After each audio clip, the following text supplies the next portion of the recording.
starting in the chillest, most chillest NFT music hall, and we're just gonna have a conversation with MAi World.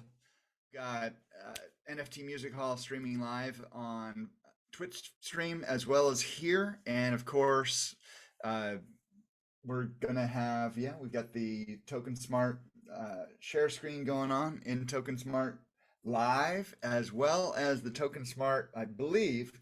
We've got the Token Smart uh, Twitch feed going on as well, so getting the voxels view from that. And so at this point, just getting things started. Again, welcome Mai to NFT Music Hall. Uh, it's been a while wanting to get you into this place, and we've got a lot to cover. I mean, at this point, why don't we just dive right in? At this, how long have you been in music? How old were you when music became part of your life? Yeah, well, first of all, I just want to say thanks for having me. I Yeah, appreciate like you said, I was watching the World Cup before this. That was exciting. But yeah, what was the question? How did I get into music? yeah, Okay.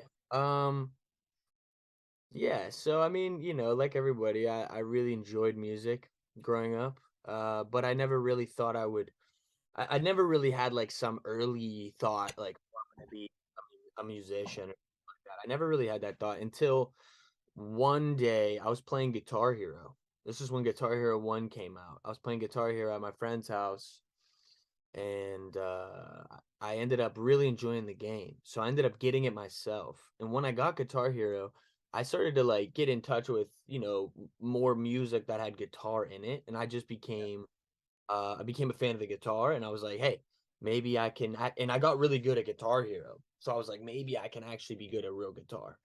So that's what I did. I got a guitar wow, when in 7th grade. I got my first guitar, and pretty immediately I like fell in love with just playing it. I didn't take lessons for the first couple months, but I grew. So I feel like I got pretty good at the instrument very quickly, and then I was like, okay, maybe I actually do like this, because I didn't really know.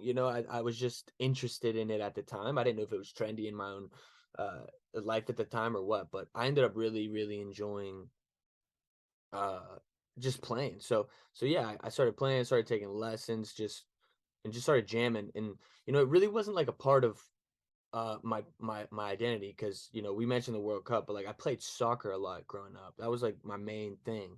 yeah, Uh, Um, and so, like I said, 7th grade, I was in the thick of playing soccer more than playing the guitar. But the guitar ended up being this thing that was my getaway from all of this other stuff, and just being able to create was something that I didn't know at the time, but I think I was realizing the fun in that. And so, throughout high school, I still played guitar. I was into like shredder stuff. Um, and then when I realized I wasn't the best soccer player ever, I was like, well, I'm not gonna go to fucking some D1 school and like take this crazy seriously for college. I just didn't want to take that commitment on. So I decided to actually go to school for music, which I actually thought was a stupid idea.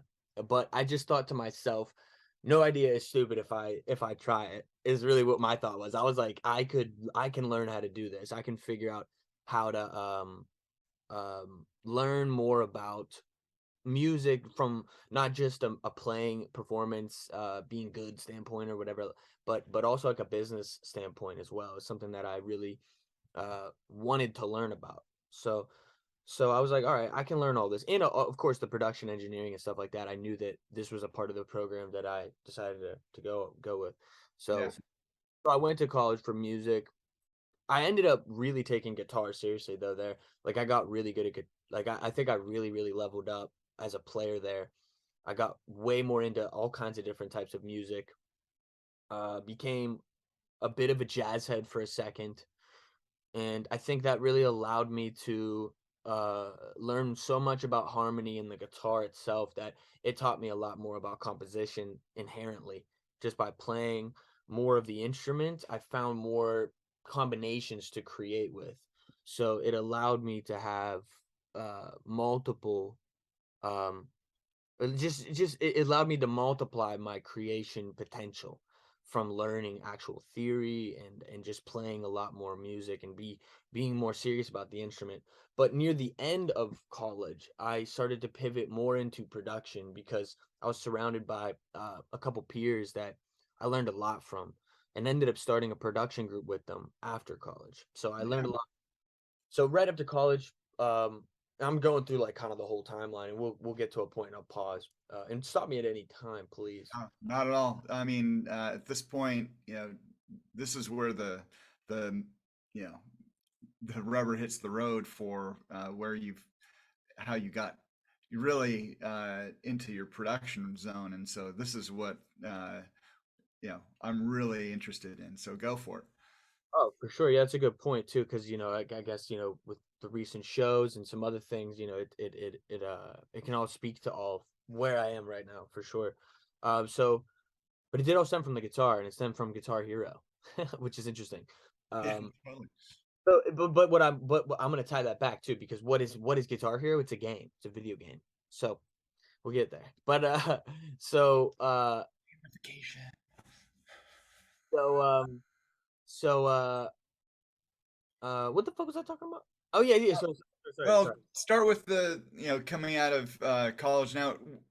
While you were in music school, so to speak, were you already hanging out with the guys that ultimately became your, I don't know, call it your posse coming out of school? You already had Yeah, known some of these guys, right? yeah, yeah, exactly. We all so I lived with both of them separately. So my freshman year, obviously I met a lot of people. Sophomore year I met more people cuz one of the dudes that I met was younger than me, and then the other dude was the same age. So one was 1 year younger and the other was my age. So but yeah, I really became close with one as like freshman year, and we just worked together throughout all of college. We didn't just also produce together and share like knowledge like that, but we also played live together. He played bass and I would play guitar, and we worked with this singer who was incredible. He's super talented. Um and I'm still in contact with him to this day, the singer. And I got some ideas. I would love to be able to bring him into Web3 and do some stuff, but whenever the time is right. Um, but I did a lot of stuff with them throughout college. I lived with one of them my junior year of college, and then I lived with the other one my senior year of college. So I was very close with both of them. And we worked together, on little things, and just would kind of like just share projects, share what we were working on, just kind of like just bump shoulders in everything that we did. And I think that really allowed us to level up and learn from each other quickly. And then after college, we just amplified that. Once we took 1 year and really tried to do a lot of things. But after the other one graduated as well, which was actually only one semester behind us. Once he graduated, we kind of all looked at each other and we're like, we're all talented, but together we're really talented and more powerful. And so that's what we decided to do, was kind of combine all of our skills and just build together. And that's what we did. And out of college, so we created a production team, and the production team was called 1-800 ONE 800, all one word. 1-800. And what's interesting is we met this artist from the same college. And although we weren't like super close with him during college, we met him near our tail end. And when we were, all working together, we were like, yo, we need to work with an artist. And this particular artist was one that we all knew, and we all were like, yo, this dude is super talented. And we knew that he didn't necessarily have anybody recording him at the time. So we were like, let's just fucking make music with him.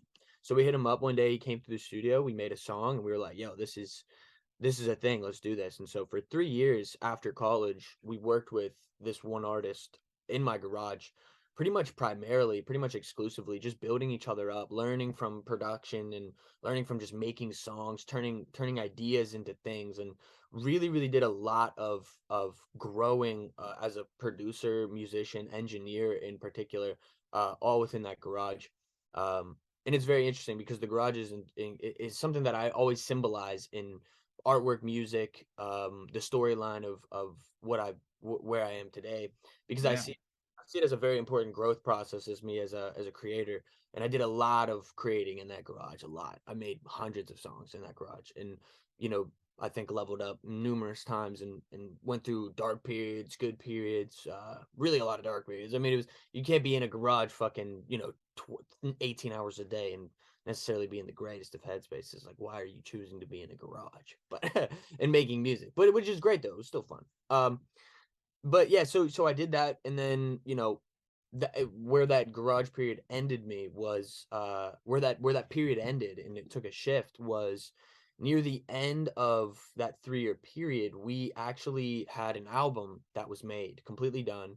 So it's our second full length album with this artist, and this is after numerous song releases. We had done a lot of stuff in these 3 years, and this third album, and then this album was done, and we were like about to release it, but we ended up getting hit up by a couple people from within the Pittsburgh music scene who are pretty prominent and people that we respect greatly. And so it was a big moment for us. And so we kind of took advantage of the situation. And well, I don't want to say took advantage of. I'm just basically saying, we Yeah. were we were excited. So we were like, let's do this. And um, but that same situation actually led to the downfall of pretty much everything. And that's because at first it looked like it was great, but once we got our first deal, I personally just did not like it. I thought that it was not the best. I felt like it wasn't really doing us any good. It was doing it was basically just being bought from us, and I just wasn't willing to do it for the price or the percentage in which I was being offered.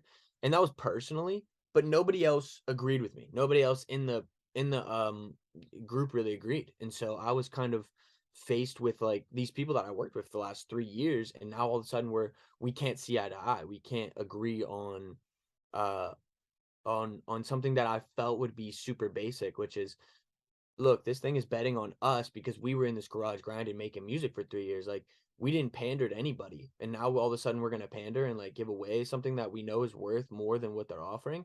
And even if we didn't, it was more or less like something that I think was really realized quickly was that I felt it was just a line in the sand. Like, are you gonna pick that handout for giving up of leverage, or are you willing to kind of just keep grinding and know like this is a cosign? Let's what's more important? Is it the cloud or is it staying as a group? And I think that was a hard decision for everybody to make. It wasn't like complete opposites. It's not like people didn't hear me out. It was more or less that at the end of that situation, we were on opposite sides of the situation of the fence, and I think that caused, um, you know, it all to just kind of collapse. And so, at the end of that at the end of that period, that put me in a situation where I was pretty much by myself. Now, one of the producers was kind of in agreement with me, but he was kind of like on the fence. So he wasn't really like fully in or fully out. He was just kind of like, I'm with you, but I'm not super hyped about what's going on here. Because look, I'll say this. I think the one thing that I learned about doing that and that whole situation was it really put me into a position that I didn't want to be in. And I think but it made me, I think, a person that I think I learned from. And I learned from myself in that situation of like I don't think I ever want to be forced to have to be in that situation. Like, we should all agree before the fact. And I think I was just surprised that we were all kind of in disagreement with what it was, because I just think that what it wasn't even what it was. It was like people wanted something other than what we had, and it was super strange. It's like we don't need to be reaching out here. We have it right in front of us. We have what we need right in front of us. And I just didn't understand how quickly people were willing to shift, I guess. And so that bothered me a lot. And I think it put me through a time period where I was really a person that I just didn't really like, looking back, I'm like, I think I made some wrong decisions, but at the same time, it's like I learned from those. And now I know, I think, where and how it's really all how my world got created in a lot of ways is because I was forced to be by myself now. And during that time period, I was still making my own music, but I wasn't taking it that seriously. I was working more for other artists, and so, uh, yeah. But I also did a project with the whole city right at the end of that as well. But that's a whole other story. But Well, maybe we can get into that as part of it. because it would be cool to check out some of the, you know, totally the early stages of my, and as far as the whole conversation of not taking a lesser deal, so to speak. Uh, did some of them feel that it was more important to take the first step as a means to get in, to solidify themselves, just at that you know entry point, or where were their heads at? I'm curious what the difference in opinion was there. No, that's a good question, because I think like this is something that I mulled over a lot, because I didn't want to believe that um uh that we couldn't agree. Um but yeah, so and this is all in hindsight, because in a lot of ways I feel like what ended up happening was who I was in communication with during that time wasn't even necessarily my own team. It was like through these other entities that were, supposedly trying to help us. And in my opinion, I think they were really the culprits of the divide, because it's like they're having conversations with both sides, and who knows how they're digesting what I'm saying, and how they're digesting what somebody else is saying that I'm getting relayed. And so now there's information being like passed along about this situation and what people want and what people don't want, and it's just very manipulative, because I think I was forcibly looked at like I was trying to ruin the situation, when in reality I was trying to help us. I was trying to get us what we either one deserved, because it's like, look, if I were to lay out these numbers, they're fucking change. It's change. Like they were offering us pennies at the end of the day, and we were nobodies. But at the same time, well, if we're nobodies, well then okay, fuck off. I don't really need your couple grand, dude. Like that's not helping me for 90% of the project to be gone. Like I'm not interested in that. And so now Yeah. that was just for me personally. Like obviously the deal was a little different than what I'm explaining, but like and it wasn't a terrible deal, but it was bad for us. And I was in when I say us, I mean the production team in particular. Right. So we were the ones that were going to be taking the L, which I think in hindsight, if I could have lasted at the time, maybe I would have taken that. But it still is like, why would you want to give up your whole project to set like at like the beginning of your career? Like that was really all we had at Yeah. the time. And it's not like we didn't believe that we couldn't make more. It was just more like, why are we selling ourselves this early in the game? That didn't make sense. But I Well, I'm always, just curious, what was the material, and what made it, really that high value for you? Was it a lot of songs, but what was the genre, and what was the vibe for you around the music? Because that kind of seems like had a lot to do with it. yeah, no, I mean, it's a good question too. I think I maybe felt a little more attached to the music than everybody else. I think that may be what it was as well. I mean, and that might be overly prideful aspects of myself, but I mean, at the time, I felt like I was really putting my all into what I was creating. Yeah. I mean, it was in my garage, I think I was composing a lot of the music. I was mixing a lot of the music.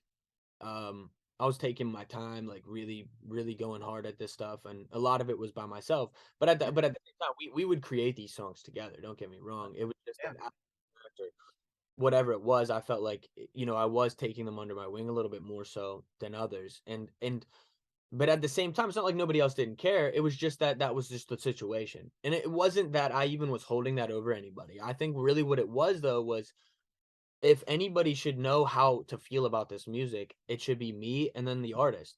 And the Yeah. artist didn't feel good about it, but the artist was being offered something pretty decent for himself, but we were getting fucking the shaft. And that's what I would and then I had conversations with the artist. I'm like, "Hey, what how do you agree with this?" Like, and he it's not even that he didn't.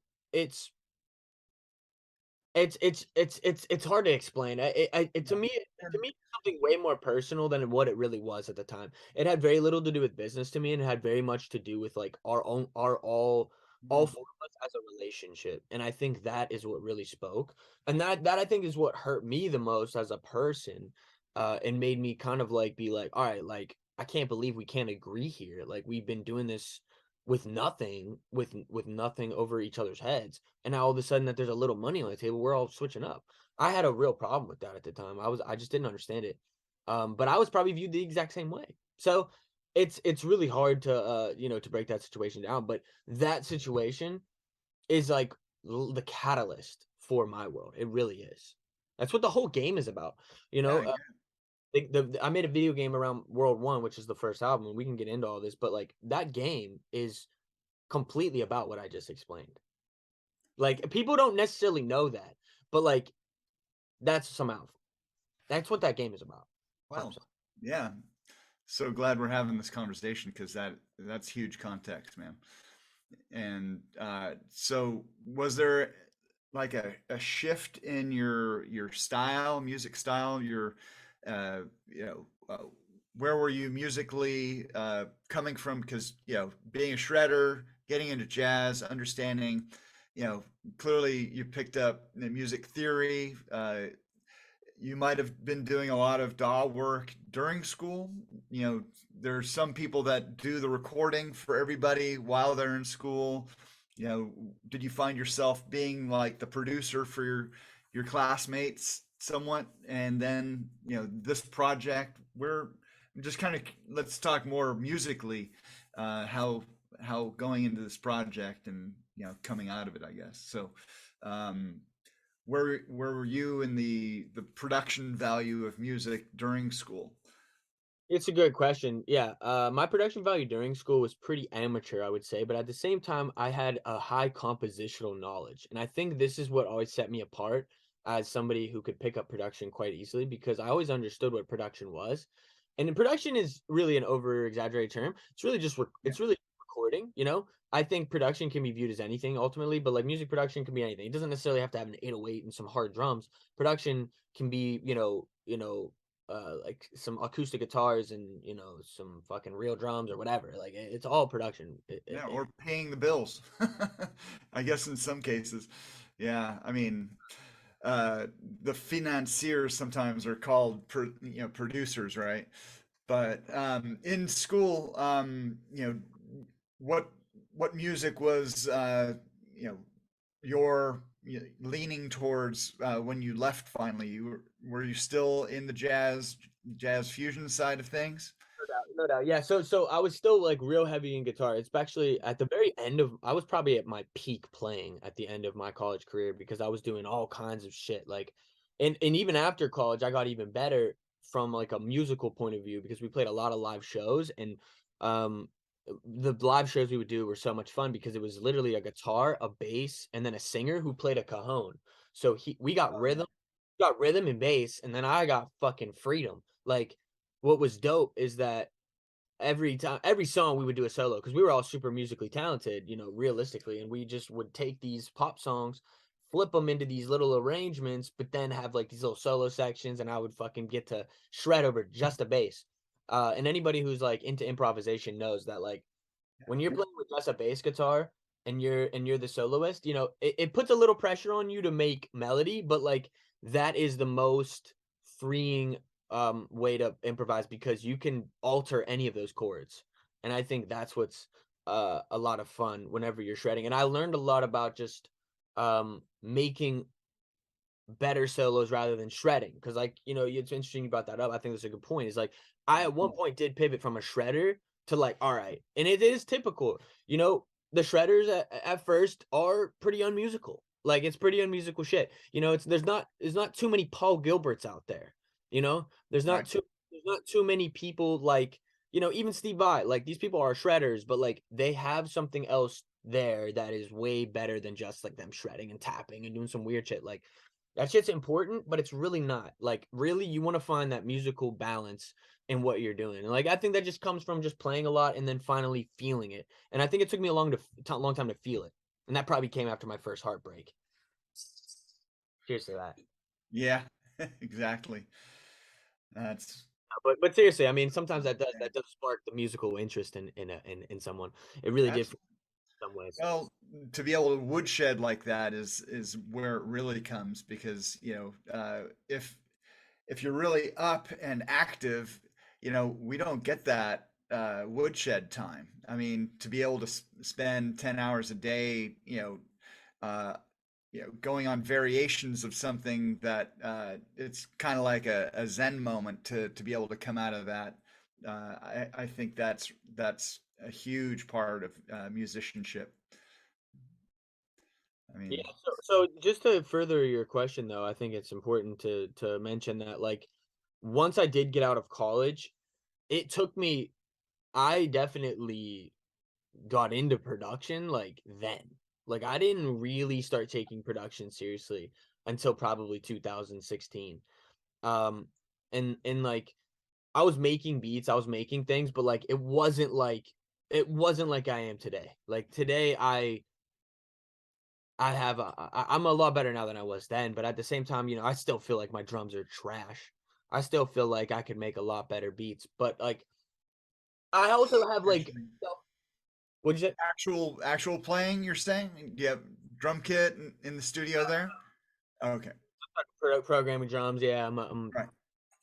But like but yeah, so I got into a lot of more production, and then I got into engineering, which I think really changed the way. And I was into this in college, but it was like once you start doing it on a daily basis and you start making a lot of music, it's very clear what you need to do. Like I think like my biggest advice for anybody that even wants to make music is like, dude, fuck all of everything else. Just make music. Like you'll learn more from just making music and and it might ruin it in some ways because like, look, like I did have a period where I made beats with absolutely no passion possible. Like I would just be like, I remember there was a time period making beats over after college ended where I just wanted to level up. I would make as many beats as I could this one month. I remember I made countless amounts of beats like over 100 in a month, like easy. And I know some people are like, well, that's what I do anyways. It's like, well, yeah, you're a beat maker, you're trash. But anyways, like my my point is I was just trying to like test out because I Yeah, could create these compositions, but it was about turning composition into a digestible song. And that was something that I just had to learn from repetition. And a lot of that came from like working on drums, working on like, what kind of basses sound good, getting the mixing right in the production before you go into the mix. And I definitely finesse a lot in the mix. I definitely do a lot of yeah. that. I'm pretty, I don't know. But anyways, yeah, I don't know if that made any fucking sense. Well, absolutely ground level, of the studio experience, and I guess the ultimate thing that I was fishing for was, uh, and it was fishing. Basically, pulling out what your music tastes were coming out of college, and ultimately, when you're talking about beats, Yeah, yeah, you went from a jazz approach mindset into hip hop, based on the people that you were working with and coming into your studio and stuff. Was it pure hip hop or R&B? Where were you finding yourself gravitating towards? yeah, it's a great question. So, for example, that artist that we worked with, it was a lot of jazz hip hop beats. Now, how did I get there? So, my musical tastes are very async to what I actually make. I don't really listen to what I make. I make it because I make it. I don't necessarily listen to that. I listen to when I was growing up, I was listening to a mixture of like Earth, Wind and Fire, Eminem, obviously. Yeah. No, I'm just kidding. It's just like funny, but like, you know what I mean? It was I did listen to him a lot when I was super young, and that definitely like started a whole wave of inspiration. Then I got into like all kinds of wild shit. Like, if anybody knows who Immortal Technique was, he was huge. I had a huge Immortal Technique phase. I had a huge fucking Beatles phase. I had a huge Tupac phase. I had Nice. I had a huge guitarist phase. I listened to a lot of guitarists for a while, like Paul Gilbert, like I said, Steve Vai. I wasn't really actually a Steve Vai fan, but I still listened to his shit because I just wanted to see what was the vibe. Yeah, we could talk guitarist for a while, man. Oh, Uh, one of my earliest bands I was really into and guitars I was into was early Ozzy Osbourne and Randy Rhoads. oh yeah. And Crazy Train was the first solo I ever learned actually. And when I learned Crazy Train solo, I literally was like, I'm a beast. I can do this. And I literally remember like that. It was basically like that. I like learned it and I was like, I can't believe I learned this. Like I'm just playing the guitar now. And like, and that was like within like a year of me playing, like for sure. Like I don't remember exactly how long it took me before I ended up playing that to myself, but I remember saying it to myself after I learned it. I was like, now that I can play this, like how can't I be good? It's like I'm playing one of the greatest solos ever. So Yeah. so I just Michael Schenker at all?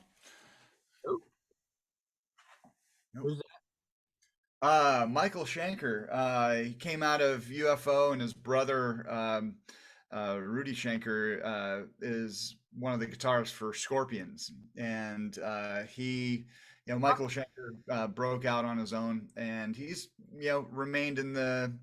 Yeah, we could talk about him another time, but he's one of the early. Uh, he basically put the classical approach of guitar soloing into heavy metal to hard rock, and him you know God forget his name, but yesterday and today that turned into Y&T. Dave Manichetti, I don't know if you ever listened to him, and then of course you know, uh, Yngwie Malmsteen, et cetera, et cetera. But all of those shredders were people that I listened to. But what I wound up getting into was jazz fusion, where Larry Carlton, Alan Holdsworth, Lee that? Ritenour, uh, you know, Alan Holdsworth is wild. oh yeah, and the killer story there is that it was Eddie Van Halen that helped Alan Holdsworth get his first real record gig, his solo album, Road Games. Hey, Killer. respect. He saw it. He saw it. He was like, he's like, Yep. like, I know you ain't pop, but like, you're actually a fucking. Yeah. So like, we got to get you in here. Yeah, that's Virtuoso. Yeah. well, Absolutely. Going through did you listen to, progressive rock, Rush and, well, no, uh, no, not Rush, but like progressive rock in some respects, especially like more modern progressive rock. Like I was oh one of yeah. my favorite guitarists ever. His name's Guthrie Govan, by the way. Yes. He's arguably my favorite guitarist. In fact, I only have two posters in my room. One of them is Mac Miller, and you can't see it, but that's a Guthrie Govan poster over there. Oh yeah.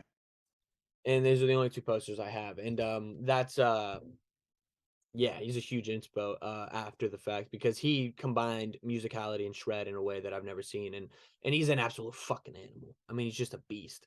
The way he can fucking make melodies out of anything in the most unique way, and also just be mind blowing too. I mean, he's an absolute flexer on the instrument. And then you hear songs like Eric by him on his own solo albums, and you're like, no, this dude's an actual compositional genius too. It's like not even a matter of like, oh, he's just a shredder. It's like, no, he's a beast. So Right. he's huge. But these are all guitarists, I mean, and really, like I said, why I brought up the fact that like my musical tastes in a lot of ways was async to what I was creating was because I really feel like that was like what set me in a different position for what I was producing and what I'm even creating now. It's like while I create, I'm just creating what I hear, and then I combine it with all this modern stuff. And although it does still come out more modern than anything else, it's just a matter of putting what I've kind of been inspired by into something else that I'm more or less realizing I have to kind of tie things together with because sometimes I just want to make guitar music, but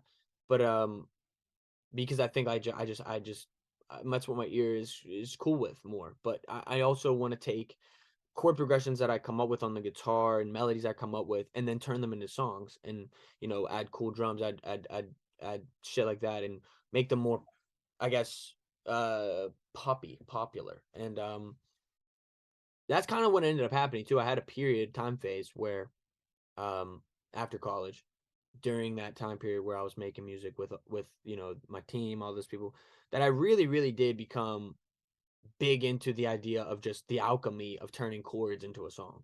And that's really what became more of my passion for a while. And that turned me into a bit more of a song creator than anything. and just the idea of I want something tangible at the end of this. Like if I really like a chord progression, I like, I have a loop pedal. Like it's where I come up with most of my stuff. I just jam and, I pick up the guitar, just start playing chords. I'll just jam, do some solo and whatever. Improv is still my favorite thing to do, but that's where I come up with the ideas I like the most. And I always remember those ones. And then when I go to produce, I'll pull something from the memory chamber, or I'll just jam until I find something that I really feel. But Yeah. it's about turning that, which most of the time, it's very rare that even the first thing I record for a beat is even prominent by the end of the beat. By the end of the beat, who knows? It's all about that inspiration that takes you there. And I learned that process through just not romanticizing creating, because I think for a while, as most new creators do, they tend to just over romanticize each thing because they only are creating so little. When you're creating a ridiculous amount, you don't become attached. You're just like on to the next thing. And I think that's a mentality shift. And you can still get romantic about these things, but it's just like, treat them how they need to be. They're not going to love Yeah. you back. Well, But like, that's kind of interesting segues. Music gets really romantic when you add vocals and the songwriting aspect. There are a number of tunes out there with you singing on it, and you have an amazing voice. Being able to combine voice and guitar and production, some of the stuff is, I mean, I'm super impressed by it. I'm curious, you know, what or when in the whole experience did you start writing music and, bring in vocals? great question. Yeah, it's a great question because in a lot of ways, that was the pivot. I probably should have mentioned that too, but that was a big pivot moment. So after college, I was in a real this is hilarious. It sounds so fucking adolescent. But I was in a relationship at the end of that college experience, and this was my second serious relationship, someone where I really felt connected with. And the first one was like before college, and that's where I really say like, and I obviously we broke up like right during my first semester of college. You know what I mean? And that like put me in a period where I was like, all right, it's time to just fucking grind, just do my thing. Like, and that's where I really got into music as a let me take this really, really seriously because I can now. Like I just have the Right. opportunity to. And then at the end of college, I ended up getting into another relationship that it was really unexpected. And then, after that, that ended up ending in a way worse fashion in a lot of ways. And that really put me in a really dark place at the time. It's kind of like funny to say, but like at the time it was a big deal. I think every man can relate to being heartbroken. I think that's honestly the worst pain a man can feel is heartbroken. It really is. And it's like, at that point you just wish you had a broken leg. You're like, just break my leg, I'll take anything other than being heartbroken. But that's how it was at the time. Yeah. Uh, and so, I was just doing anything I could to feel better. And obviously, I was in the garage making music. And this is when I first was like, hey, I'm just going to like pull up some of the beats I have that nobody else is going to put their vocals on. And let me just sing some shit. And so I started doing that. I just started pulling up songs I had, beats I had, and I would just pull up the mic and I would just put headphones on late at night and just start singing whatever came to my mind. And sure enough, within like a short while, I started writing some songs, and I ended up releasing 3 songs. My first 3 songs I ever made, I ended up releasing. Real shit. The first 3 songs I ever made, and I had help from the 2 friends, and they were all about this relationship. So funny. What's even more funny is I'm actually releasing music right now, and there's actually a song out right now, which we can get to. I Yeah. don't. Totally. Got time? I released a couple songs on Sound, which we will also get to. I know everybody in the chat's like, "What are you talking about?" Trust me, we're out here. But anyway, my point is, that these songs now were written back then, and I'm releasing them now, and they're all about that relationship. In fact, if you listen to the one song, it's called "Glorified." The very beginning of the track, it's actually a voicemail from this girl, like saying some stuff, blah blah blah blah, and then it goes into the song. Hopefully, she doesn't hear this because then I'll probably get sued. Um, no, I'm just kidding. No, I'm just joking. She'll be down with it. But but so yeah, so that was like a really big early inspiration of this music at first for me, but like I wasn't taking it seriously because I was working in a group. I didn't want to be the highlight. I didn't feel comfortable, really even sharing it. I just wanted to make it for myself and I did. And then I did ended up like, doing that for a second, but I just wanted to put them out there, honestly swear as like a love note, and it ended up working. But like, it's just so petty, dude. It's just like hilarious that that's what it was at first. And then I just really fell in love with the craft. And by the way, that relationship didn't end up working anyways. And then I ended up writing more music about it and blah, blah, blah, blah, blah. But and then it just put me down a whole new path. I was like, you know what? I'm just going all in on creating because I can. And I'm in full control. At that point, I had the composition down. I could write songs from a musical point of view. At that point, I was learning production. I wasn't the best at it, but I had it under my belt. I was learning it. And then engineering was something I was really getting into.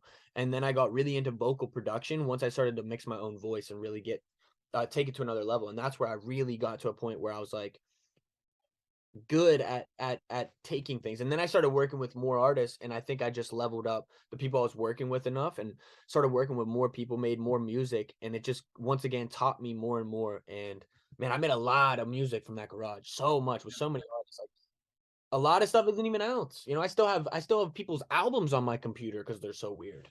Artists are weird as fuck, dude.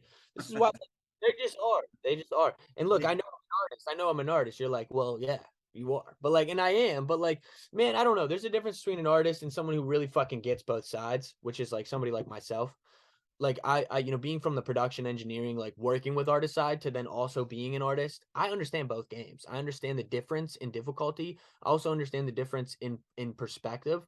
But man, artists really be getting out of their head sometimes, thinking like that they're really the thing. When it's like, dude, if you have a production and a producer and a really good engineer, they're the thing. Like most likely, like that's just what it really comes down to.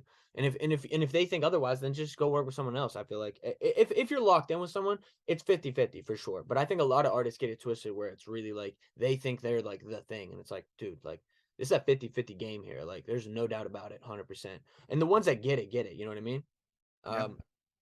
So yeah, I'm 100% with that. But Well, it's kind of like the Beatles scene where, Sir, oh, I'm terrible with remembering names, but he wrote the piano piece for Eleanor Rigby. I mean, uh, uh, what was his name? Their manager producer. God. Anyways, the captain. Basically, that is not uncommon, and along with your recording, skills, production, your recording studio, how did that modify it? How did you modify it to, uh, come along? Did you ever create, or build a vocal booth or anything like that to, really focus on vocals? pick up by smoke. Hey, you're, it's all you, man. It's fine. Love it. So yeah, it's a good question. Um, because there's a hilarious story with this. So when I first created the studio in my garage, me and my friends who were real hyped about it too, we destroyed my garage first. There was all kinds of wood pallets in there. We just emptied it out. Uh, because I could. I don't know why I was just able to. They were just like, go ahead, use the garage. I was like, let's fucking ride. So I tore everything out of the garage and I carpeted it, did all this shit. But I wanted to soundproof it, and I read about egg cartons. And so I hit up Denny's in Eaton Park, and I was like, "Yo, give me all your fucking empty egg cartons. I'll pay you for them." And they're like, "We just throw them away. Just come pick them up." And I was like, "Let's go." So for 2 weeks, I would go and pick up egg cartons Oh and yeah. spray painted them like fluorescent color and like taped them in my garage. It was the most fucking ghetto shit ever, dude. It was hilarious. And it was but Was it the worked. time. Egg cartons was the way. Absolutely. So I did do some shit like that, but man, my studio was fucking as cheap as you can get. I Yeah. had, I had your KRKs, I had a pre-Sonus, fucking, a Bluebird, not the really expensive one. Um, yeah, I had the most basic gear, but that's where I also learned chops, like it's all about the chops. Like same thing with guitar, man. I would go to school and I would see people with like these expensive ass guitars, these name brand guitars, and they're fucking trash. I'm like, dude, go pick up a fucking $200 Strat and play that for another year before you fucking go and buy that shit. You need some fucking practice. So, like, no, seriously though, I'm just Getting baffled. ahead of themselves, yeah, big time. But like, look, I get the game. I get the game. I mean, like, if you can afford it, like, more power to you. I'm just saying, like, for me, I never really, I think I was privileged to be able to have to work with what I have because it allowed me to actually be able to build up chops rather than focus on buying gear to level up. In fact, this last year was the first year I could ever afford some gear. You know, I leveled up some things in my studio very, very subtly. And man, having more shit is almost more difficult. I'd be fucking up mixes because I can go so far. So I'm trying to figure shit out sometimes when I'm working on new stuff. Yeah. Um, but that's a whole other game too. Um, Yes. but man, that garage was big for me, man. I did a lot of music creating, a lot of experimenting, leveled up my production in there, worked with so many artists, made a lot of music, discovered what made MAi World in there. And that's why when you start the game, by the way, if anybody's played this game, when you start the game, you wake up in the garage. Come on. Come on. I'm tying it all together for you. Tying it all together for you. No, No, I'm not sure if we could do a little game session, but for sure, at this point, I don't know if you want to get into some music or yeah, let me think. We were talking about some stuff yesterday, and as far as uh, locating yourself in the city where your school is. Did you actually move into that place while you were in school or after? great question. So, okay, so went to college, went back home after college. My mom moved out of the crib. So it was just me and my older sister in the house. Big win. Big win. So I got to make music all fucking day. And I did. And it was a cool thing for a while. And obviously that fucking free ride didn't last. And it was so much complication, man. Every other fucking month I would hear about some bullshit. And I would have to do this, that, or the other. Like, pay me this or whatever. It's fine. It's cool. I get the game. Yeah, Uh family stuff. Yeah. yeah, it's all good. So I was there and I was in the garage. Ended up having to moved to outside of Pittsburgh to a place called Etna. It's like right outside the city. Lived there for like a year. That was a big learn. That was when I was first by myself and I was going through that whole deal situation, which ended up being a very long drawn out situation, by the way. But I was by myself the whole time. And I was making all this music, didn't know what I was gonna do with any of it. Just made all this music, didn't know what I was gonna do with it. So at the end of that Etna experience, I discovered uh crypto. Now I'll come back to this. I discovered it via COVID though. Not because of NFTs, not because of anything else. I discovered it because I saw that the world was changing. It's very, very interesting to how that game like developed. Like how my understanding of it developed. But it was very much so a rabbit hole experience for me. So after that, um, and I was by myself, I was still working with a couple people, but it wasn't really that serious. I ended up having to move out of that Etna house. Now, when I had to move out of that Etna house, I was like super beat. So I ended up moving in with my dad. Now, technically, it's my stepdad, but he's the dad I grew up with. So I moved in with him, and now I wasn't super close with him growing up, but we got close, during like the summer before. So we were like really like in good spirits, and I was like, let's do this. So I moved into his crib, and we really did our best to make it work. But ultimately that just didn't end up working out. And and then I was slightly desperate. I had no choice but to go to find somewhere else to go, but I wanted to double down on myself. I was like, look, I know if I can just make music all day, I can figure out this game. Because while I was at my dad's house, this was, September until December of 2020. I really dove into music and Web3. I had all this music ready. I found Audius, and what the first move I ever made that was big for me was I dropped 50 demos on Audius in like September of 2020. This is after I found Audius. Now, how I found Audius kind of goes back to the crypto thing. I found what crypto was, and then somebody told me about Ethereum, and they were like, hey, just check out Ethereum. And I did, and I found Audius from it. And then that's when I was like, all right, this is interesting. And then I dropped 50 demos on Audius. legitimately the next 2 days, I got hit up by multiple people on their team, and they were like, "Yo, who is this? Blah blah blah." And like they were basically they encouraged what I had, and I was like, "Oh shit!" Like, because I had all these demos built up because, like I said, I was making music through these last couple years, but I wasn't taking it seriously. But I still had all these demos, Yeah. and I was by myself, so I didn't know what to do. So I created my world out of nowhere, and I was like, "Let me just create this thing and build from there." And so I dropped them on Audius, and then I got the encouragement. Once I got that, I was like, all right, this is it. I'm going all in. And then that's when I went all in. And I just woke up every day and I would make music and I would just be on Discord, Twitter, and just learn and talk to people, learn shit and all that stuff. And then um I met Token Smart. Token Smart was one of the first people that pulled me in. That's a fact, by the way. Token Smart was one of the first groups of people who brought me in, and I started doing some shows. I started doing a couple other things, and that was big for me. I met a lot of people through Token Smart, and that's why I'm still here. That's why I still do things with Token Smart. Is like realistically out of loyalty and out of just the respect of being there early for me when I had really nothing. Um, so I did that. I met a lot of people, and then just grew from there. And then finally, a year later, I did my first project. But I don't know if I answered your question. Your question was something along the lines of, uh,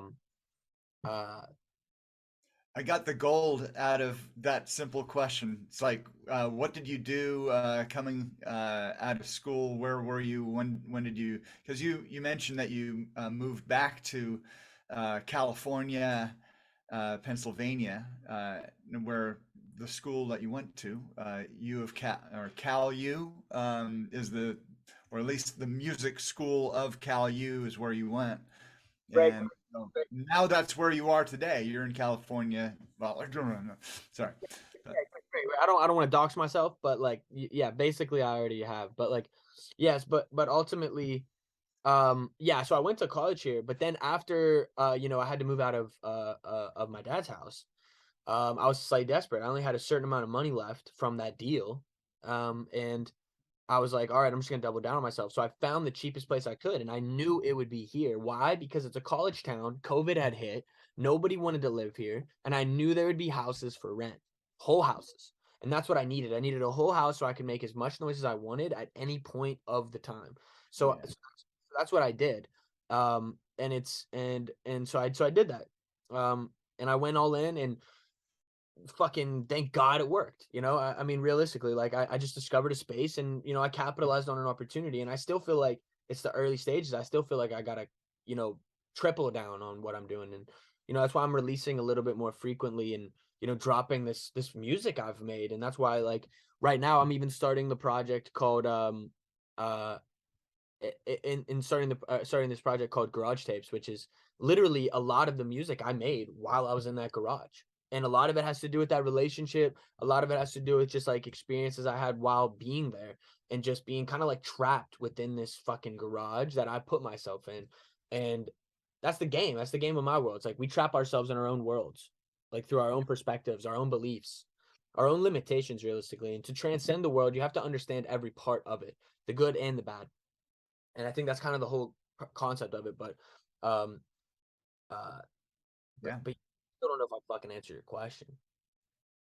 You know, the expanded understanding of my and how you are here. I mean, it's all part of the roads. The intertwined activities that you've gone through. I mean, really, I don't think we need to, go any further other than, now that you've got yourself set up in the house, uh, do you have your entire studio inside, or, did you have anything in a garage again? No, no, it's a good question. No, I so no, yeah, I'm not in a garage anymore. I'm actually in I'm in the new house, the house that I've been here for like 2 years now. I've actually Yeah. been here almost 2 years now. But but yeah, so I'm just in here. I brought the studio with me. Like I said, I got to upgrade it last year because I got my first, couple I got my first taste of the space, and I finally dropped my first project, and I had a little bit of success. And now, granted, I was an idiot and didn't really take. I didn't know that it was the top of the fucking market. Literally, here's a fact: I sold my first NFT on the market top, the day of the market top. Imagine how that fucking feels. You don't know that, and you just watch your money slowly deplete. Because I Yeah. didn't really I didn't really need them. I didn't need that much money. Like I'm in a very low budget situation right now. So I looked at it as like it's greedy if I take all of this money out right now, but it's also greedy if I hold it. So I tried to do a little bit of the in between. I took out enough to buy myself new equipment and double down on myself Yep. and buy myself some time. But I didn't buy myself that much time. Like now I'm deep. But like and obviously like nobody expected what would happen next. And but that's the game I'm in, and that's the world I'm learning to navigate through. So I mean it's still a privilege to be able to make money at all off of art that you created, and you're not playing these games. You know, Yeah. having your community basically be the label is the game. Like that is the game. When you collect a song, you're backing that song. You're basically in, you know, without saying it, you're almost investing. It's basically the game. Like I couldn't understand it better. It's super basic, and I think that you can get more complex. And I tried to do that with my first project. You know, I did a game with it. I incorporated these things with it, and all that still continues. I want to create another game. It's just a matter of the next game I make. I want it to be good, and I don't want it to be low budget. I want it to be semi high budget, and I need to be able to raise those funds. And you know, right now I'm just releasing music, but it's really what I want to do. It's really where I want to like build my world, is build it within a metaverse, within a world, within a game, and then combine it all with the music, because I see the storyline of the music being better told through games than anything else, because that's how I see what I've created too. It's these dramatic versions of life that become like these battles. Like that's how I look at music sometimes, is Yeah. sometimes it's a defeated song, sometimes it's a me fighting song, sometimes it's a me like fucking being a bitch. You know what I'm saying? Like it could be anything. It's like it's a matter of like expressing these perspectives, Yeah. uh, and they're not necessarily real nor fake. They're just uh, it's just a matter of expression of a perspective that is real in the moment, but it's not to be taken too literally. Once again, with these shapes and you know transcending each song is realizing that it's like it's bigger than that, you know. And I don't know, maybe I'm going too deep, but like it's interesting. I see it all as a game though. I see it all as a game. Otherwise I'd fucking never release the music. You know? Like I don't have any reason to share it other than like it's selfish to not share it. So Well, and that's kind of the interesting thing with starting up a project. Uh, what's the perspective of where you are right now? Are you making it for art's sake, or getting you did your first upload of 50 songs, and then when you got into actually making NFTs, the whole concept of art and utility and everything, you know uh, the sensibilities of the NFT, Web3 community. How much did you really look at what your investors, quote unquote, would get out of buying your stuff? Was that top of mind already, or was that something that came over time? no, that's a great question. I absolutely always understood this. And what I mean by that is like I still think that the market is strange. And what I mean by that is like I think that there almost should be more of an incentive with NFTs. And I know that that might be an unpopular opinion, especially amongst artists who are like, look, it's just about the music. Like, you don't need to tie financial incentive to it.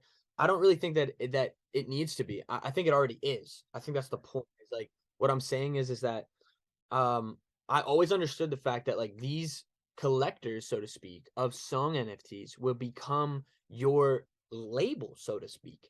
They're funding your career, they're funding you to create more, and at the same time, they're owning a piece of a song that is scarce and has potential to increase or decrease in value.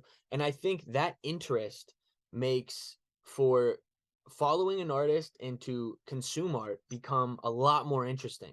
It's like betting on a sports game. Now all of a sudden you care about the game a little more. It's the same concept to me, but a little bit low key, a little bit longer of a sweat, and a little bit longer of a gameplay. But that to me is a very basic um way to think about how I've thought about it. It's like it really is like that. Now I think it shouldn't be um it shouldn't be over exemplified like it's like that. You know, I don't necessarily love when I can really sense that from a collector, but at the same time, like I get the game, so like that's cool. But just like then, all right, then just do that every time. Then you know what I mean? Like you know what I mean? If you want to flip, then flip every single one. Like let me know that you're gonna be like a comment flipper. I'm with that. Like you know what I mean? Like I want people to flip my NFTs. Like that's what I want. Like I try to make everything about that for sure. So that's why it took me a year before I launched my first NFT project is because I didn't know exactly how I wanted to do it.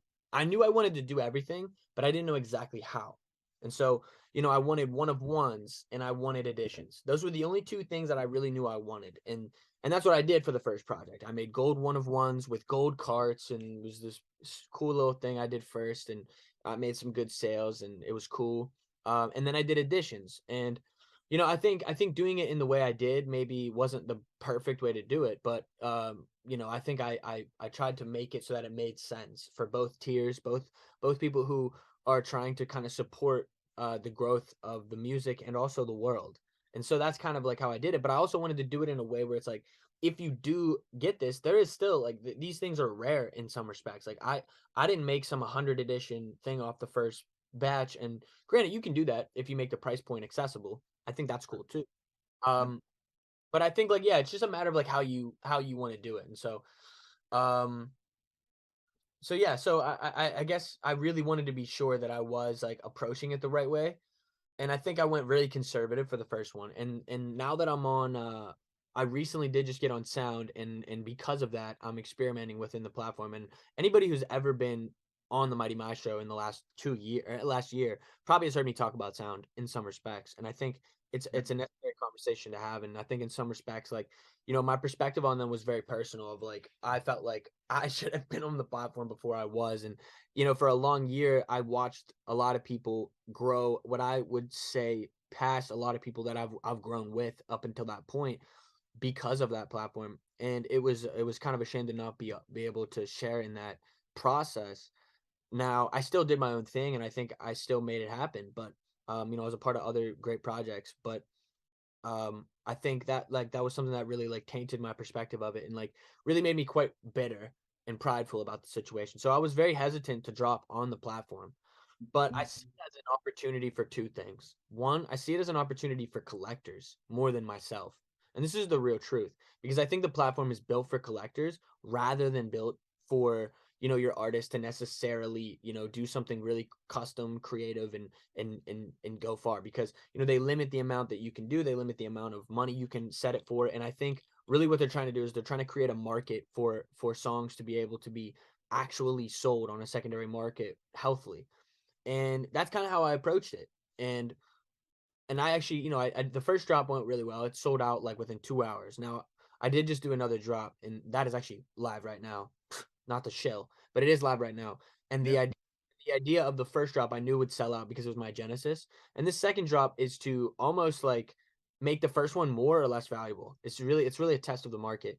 So what I did was I did range editions, and the way it works is you know I did a pre-sale still, and so anybody who was a previous collector could collect a pre-sale for a discounted price. And that already off the bat is like really like how I look at it. Cause like, look, if somebody collects on the pre-sale and someone collects on the public sale, you already know that there's a market that's going to be able to, that's willing to buy at point oh 0.02 higher than what you already bought at. Cause the pre-sale price is 0.03, the public sale is 0.05. So it's kind of like already guaranteeing the fact that like, you know that there's a market, you know that there's somewhat of a demand. So like, that's the basis of like how I'm using the platform is to reward people who collected me early to be able to collect again and to be like you collect whatever you want, but like know that like I almost want to see people flip. I almost want to see collectors flip. But like, you know, hold the ones you want. You know what I'm saying? If you collect a song, you really like the song, I would want to hold it. But like maybe collect two and flip one. But like to me, that's the game that I'm playing on sound. I look at it like I want to create edition sizes per song that are flippable. And that will happen over time. So my play there now is like, you know, I did my own custom thing. I did the one of ones on catalog. I did the editions via my own custom manifold contract. We could talk about the kitchen as it was a little bit of a as of a curveball and something like a little bit more low key to do. But Right. from the just the MAi World perspective, which I guess the kitchen is heavily inspired, obviously, with that in mind, of course. But It's almost a branch of it in some respect, but like the idea though is that uh yeah, but when it comes to just myself, um it's really about now it's about expanding. Really right now, like my goal is to release more frequently and to release more accessibly and to release in a way that allows collectors to not only collect but to be able to flip. And that's the way that I see it in the future as well. And Yeah. and there's so much.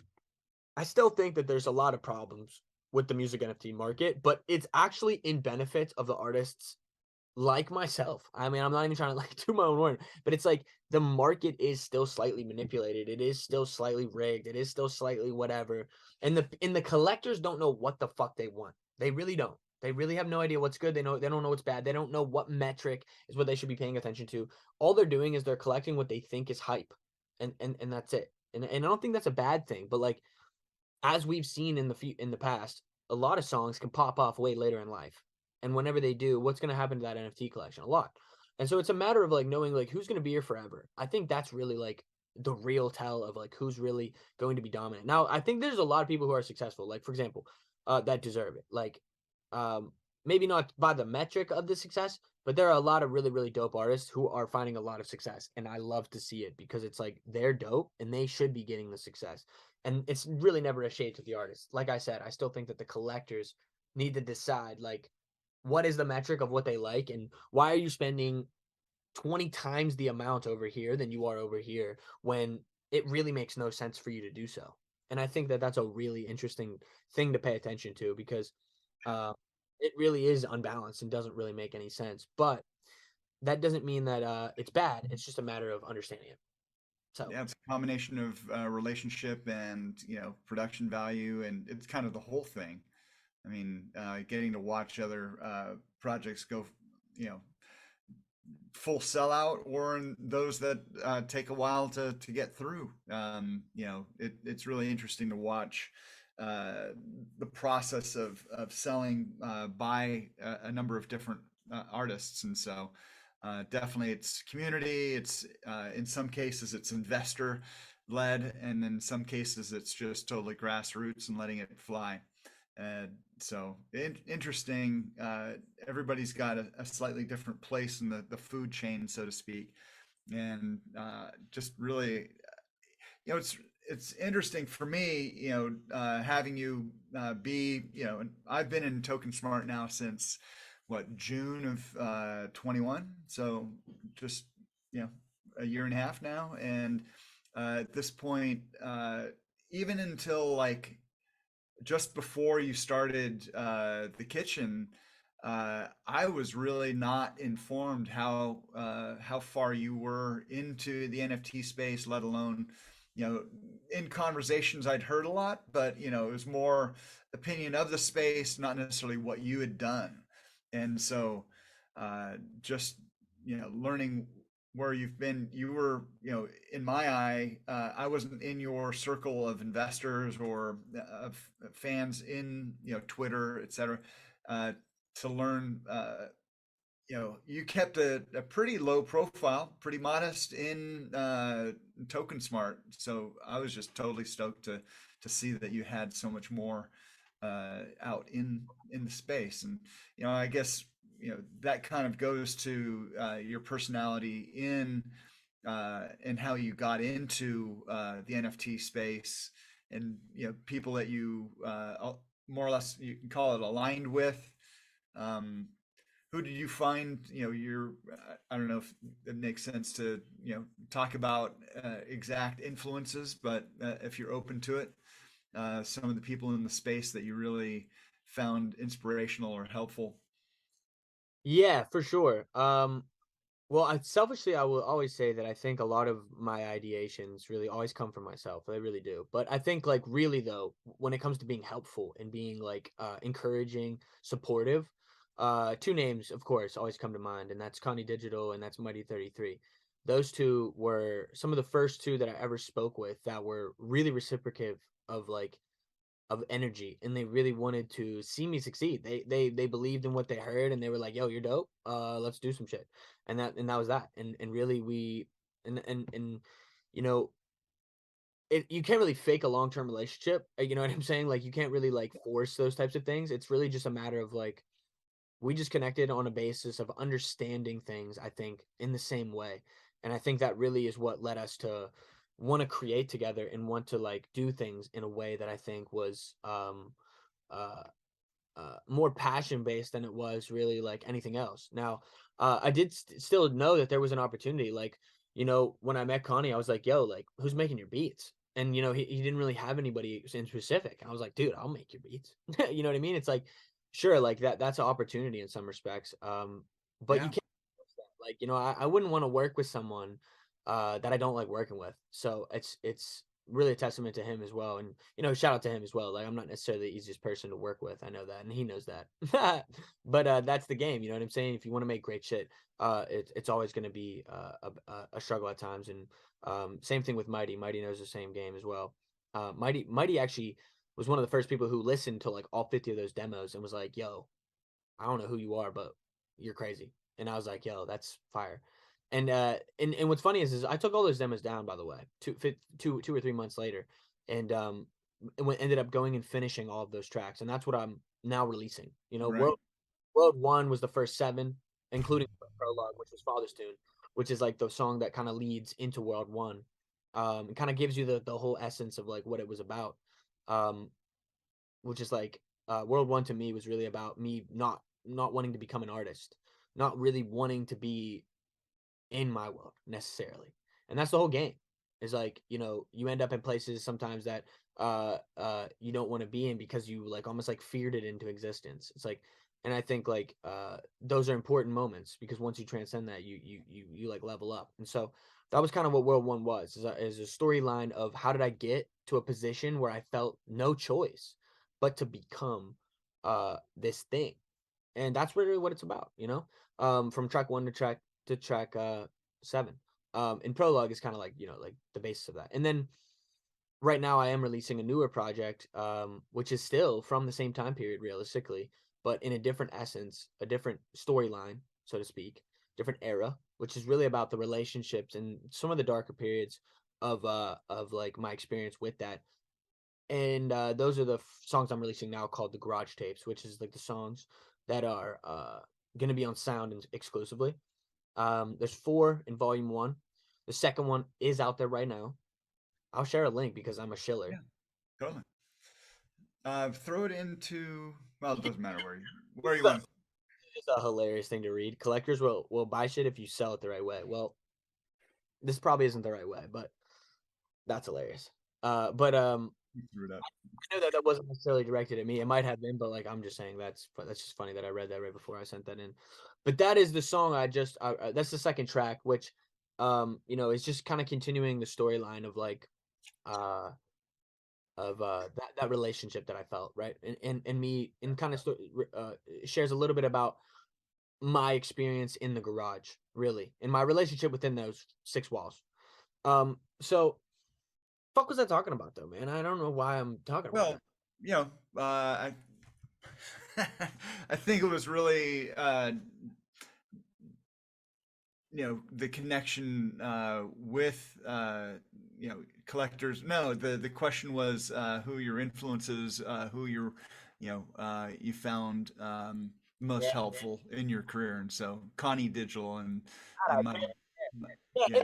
it's really important to talk about that because in reality, my first NFT that I was ever a part of was with Connie Digital, and um, that's from me producing for him. I produced for him before I dropped my projects for many reasons. Number one, it's easier for me to finish other people's music, and number two, like I didn't know what to do yet, so I was like really, really like tiptoey. And I think in a lot of ways, like people were like, "Yo, dude, just fucking drop something, man. Like you're wasting time." And I think I did waste time for sure. I did. I still think like this is why I feel like no, now that I'm on Sound, I look at it like, all right, I'm gonna utilize Sound as the additions model, and I'm gonna do it in this fashion. I'm still gonna do my world projects in my own manner, but other projects that I can put other songs out on will be on Sound, and I see that as like my opportunity to be able to build collectors and also, like I said, reward the early collectors because doing a pre-sale is really dope, but like it's not necessarily easy to get the attention that you can get discoverability wise on something like Sound. It's just a cheat code in some respect. Um, but that's the game. And so Um, so yeah, so and yeah, and you know, the pre-sale always goes to people who collect anything. It's like I want to at some point create free tier. So like, you know, if people have like X amount, maybe they get a free tier at certain points in times, like certain tracks. I'll do things like that because I think that's a really cool model as well. I don't necessarily love when people give away tracks for free. I'm not saying there's a problem with that, but like, you know, I wouldn't necessarily give a track away that I really liked for free. I don't think that that really makes sense, but especially whenever you like are planning on doing something. But I get the game. I get the game. There's nothing wrong with it, but I'm gonna transition a shot to our flyer here. The conversation's just amazing. Actually, an hour and 22 on Showtime. How about taking a quick intermission for us to jump into the music now? So less than 5 minutes. I'll be right back. all right, dope. And take yourself a moment as well. Wait, are you gonna? What are you playing? I'm just gonna let it sit right now. Or you're not So, gonna um, let it? well, I guess I could leave something playing really quick, but Wait, did you mean like you're gonna like we're gonna come back and play music, or you're gonna play music now for the break? gonna come back in less than 5 minutes. So, intermission, silence. All right, do your thing. Yep.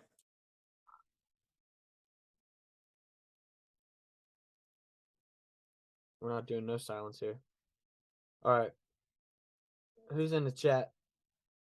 Who's in the chat? Say what up.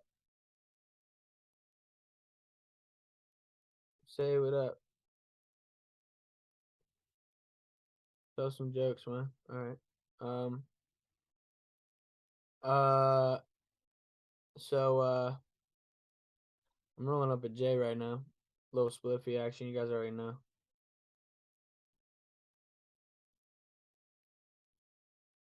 Um.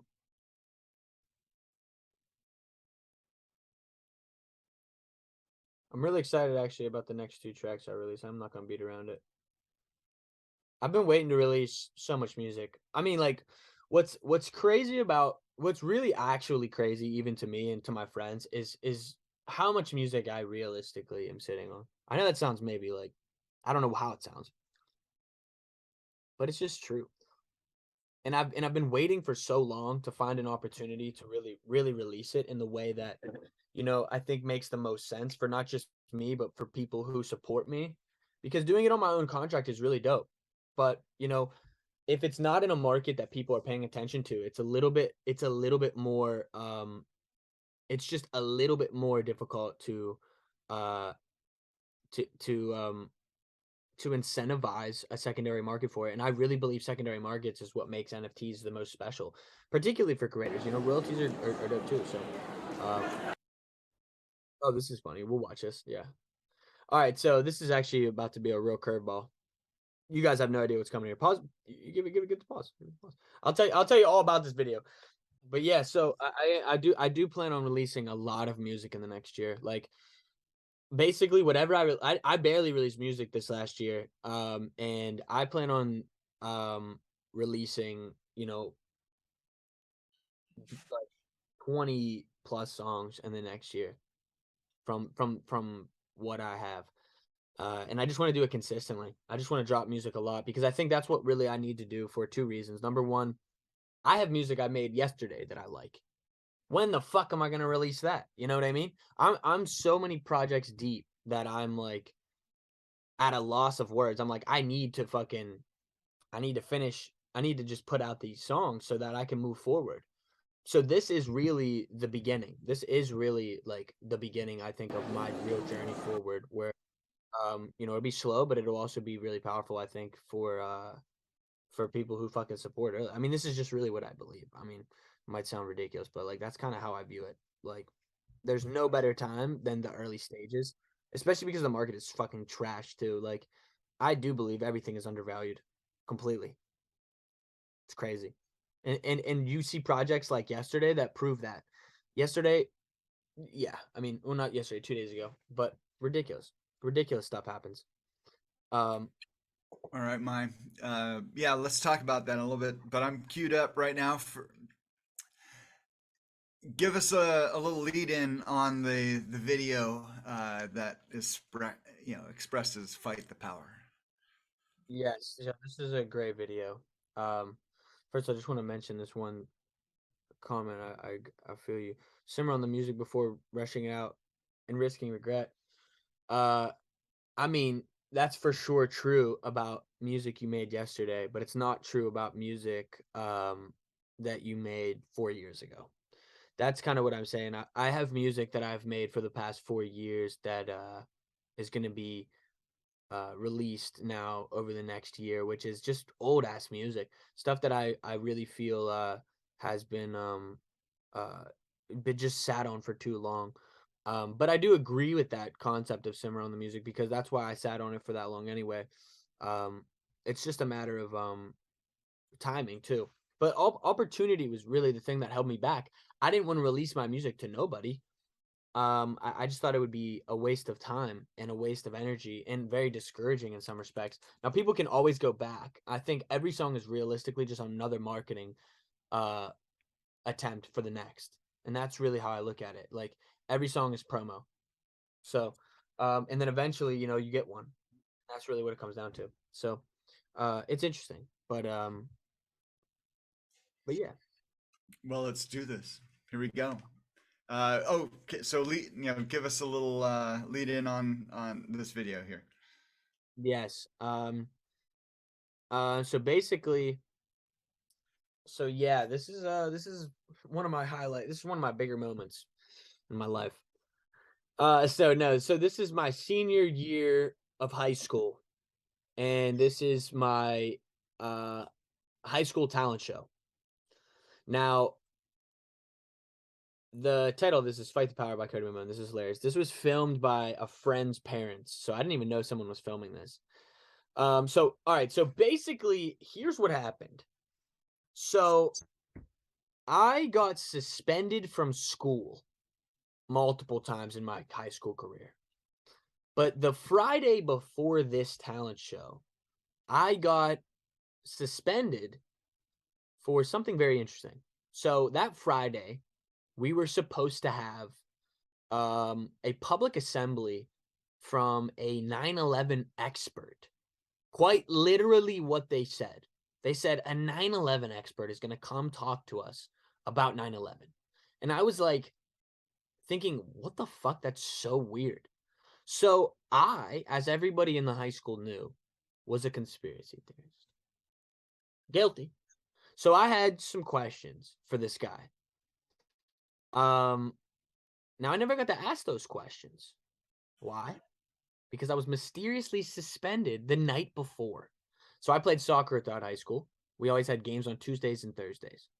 Thursday night, my mother gets a call in the middle of my game from my principal directly to her fucking cell phone. What? Weird. He calls her and he says, "Hey, your son can't come to school tomorrow, but you guys have a meeting at 10 a.m." What the fuck? What the fuck is going on here? I'm baffled. I'm baffled. And she, like, after the game, she's not fucking taking my side.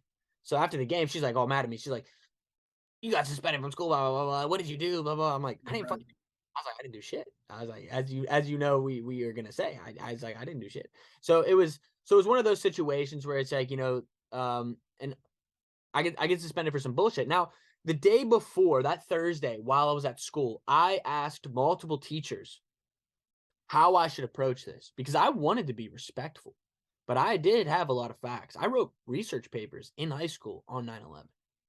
Like I'm very well versed in this topic. And I knew a lot of the anomalies and I knew a lot of things that raised questions, you know? I wasn't, I wasn't maybe as smart in high school as I am now on the topic for sure, in the sense of understanding how to express certain ideas. Whereas then I might have said things in a more drastic way that just turns people off. But the reality is still true. And I just wanted to ask these questions during that assembly. And I tried my best to be respectful at the time. And so what ended up happening was, yeah, I got suspended for that. And I went into school that day to that meeting with the fucking student handbook on my side, knowing that they had violated my student rights by suspending me, because ultimately they did, one of the student rights is something about, we have a right to education.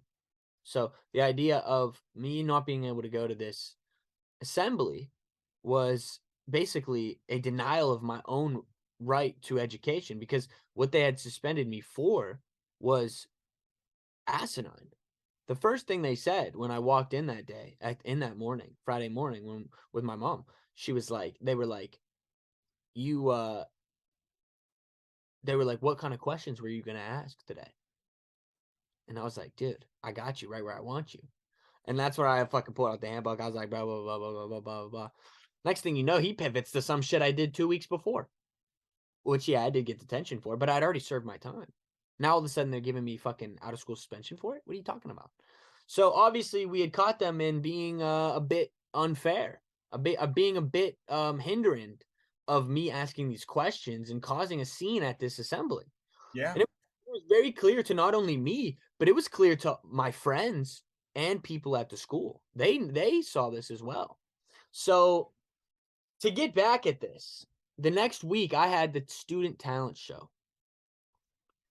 And I was like, look, I didn't even know what I was going to do. I just knew that all I planned for was to set a backing track and just shred. I didn't have a plan at all. I just was like, let me do this. Let's see what happens. So that's what I did. I set up a backing track and I was like, I'm just going to go out there and jam. But I told them before I went on, I said, give me a microphone to talk with before I go on stage. So they did. And so let's watch to see what I did here. Now, I will say one more thing. Before I did go on stage, I smoked some weed. All right, let's go. Here we go. Fight the power.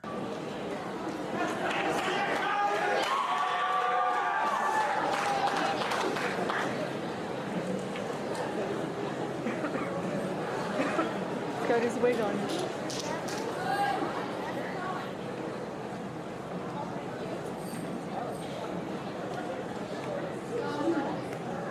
Hello?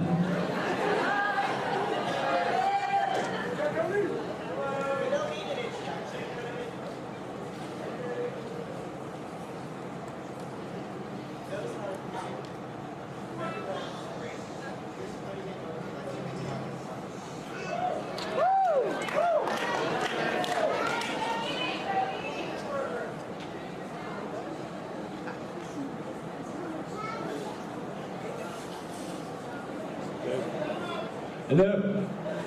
Aye.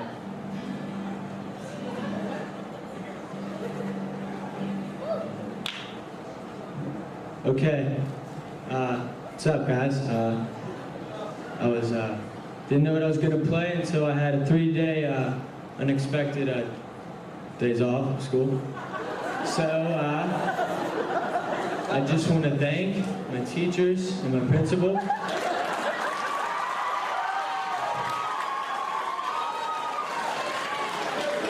I want to dedicate this one to you guys. I call it Fight the Power.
at the time. That shit was hard as fuck. Oh my god. Oh my god, that shit is fucking hilarious. Whew. Wow. That might literally be the greatest. That might be the greatest piece of content I've ever seen in my life. Well, with that kind of backstory, there's just no replacing it. Yeah, I mean, I'm not gonna lie, like, that gave me some of the most intense chills I've felt in a minute. That was some of the most epic. That is the most epic shit I've ever seen in my life. If you guys really understood what that meant at the time, like, me looking back, if I would have known what I had done at that time, I probably would have went nuts. But like, I just was so fucking. I didn't even know. I was oblivious to even how fucking sick that was. That's hilarious. That is hilarious. I'm gonna mint that. without what you just told me, it was just another talent show shred. I mean, we had to have the lead up and tie it into what actually happened, and so happy we got to hear that, man. That was amazing. That was great. I'm glad that we did that. That was sick. Yeah. That's super fun. Where do you want to go from here, man? I have no fucking idea. Where should we? Well, you've given me a couple different links to hop into. I don't know if you want to show any of the video of you doing some, guitar demonstration. You have some blues and jazz approach stuff, but that's a long time ago. In fact, was that during high school that you were doing that, or during your college? What do you mean? So, if we, I think you had it under MIMO. Yeah, like this one right here. Do you see the share screen? Yeah, stuff. Yeah. Your solo contest? Let me see that shit. That shit is probably fucking sick. Yeah, I mean, let me just set this up for play. I wasn't at my highest level here, but like I was pretty shreddy here. Yeah. Hold on one sec. Why does it do that? Stand by, everyone. Rocking the dashiki, dude. I'm hard as fuck for that. Here. Let's do this. Transition over. Everyone, on your seats, man. What you didn't know.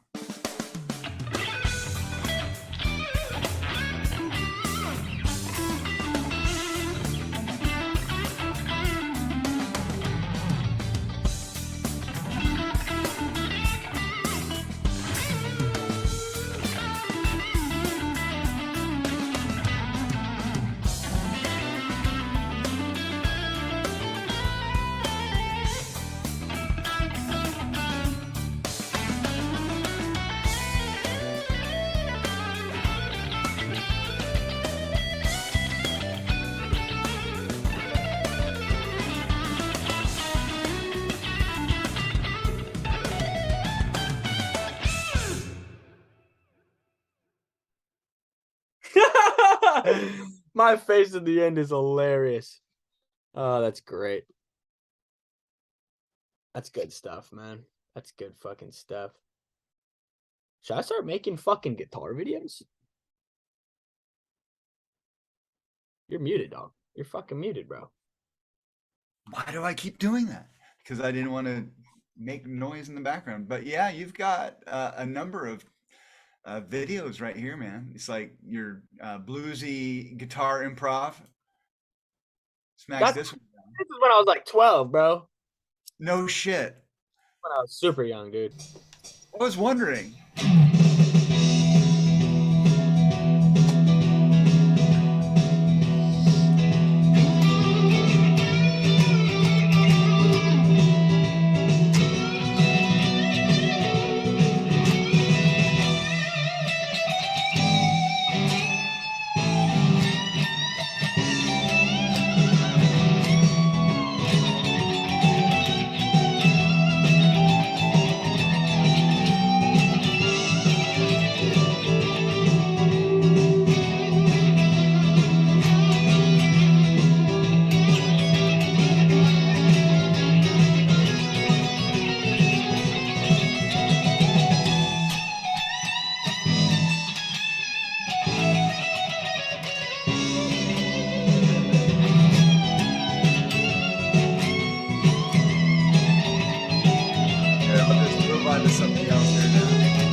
you know, knowing where you came from in all this, man, it's you know, having that already at, you say you're 12 here. I mean, really, I think I'm like probably 15 there, probably 15. so, you know, you had the chops coming into that final, you know, when did you really start shredding? Were you already doing the shred here? I started shredding very early. That was like my early shit. Like I was big about, I was just big about shredding, and like this is why it's so interesting, and like honestly something that I think is really important. Maybe something that you kind of just had the realization of is like where I do come from in some respects of a player as a musician is much more hidden in my current music that I'm releasing. And I think a lot of people don't recognize that. Like it comes from something that is very, very raw and genuine, of like playing just jamming out, just playing music, and then it's just a matter of capturing moments and turning them into something. And that's what is most interesting now, is like what I do now is the same thing. It's just doing it in a different way. It's trying to like press that in time, press that moment in time. I still love improvisation more than anything though. There's nothing better than improv. Improv is the most fun. It's the most genuine. It's the most freeing experience because it's in and it's out and then it's gone, you know? We can even do a little jam today if you want, but. Oh, would that be tight or what? Yeah, unfortunately, you know, playing through Zoom is the most, yeah, just doesn't do proper justice to that shreddability. I think what we're gonna have to do is come back and do a proper Twitch stream with you. No, I feel that. I feel that.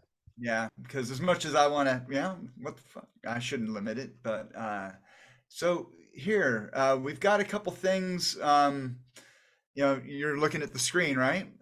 This is your. Let's see. It shows Genius Corp, MAi World, and Where? which of these tunes have you on guitar? All of them?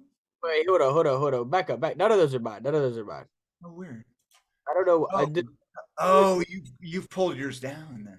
Here, I'm go to MAi World. Go to MAi World. Type it in. Yeah. Well, Type it in. Type it in. oh, Type the it in. play. Never mind. Yeah. Where are you? Use the search bar, bro. Use the search Yeah, bar. sorry about that. Yeah, you good.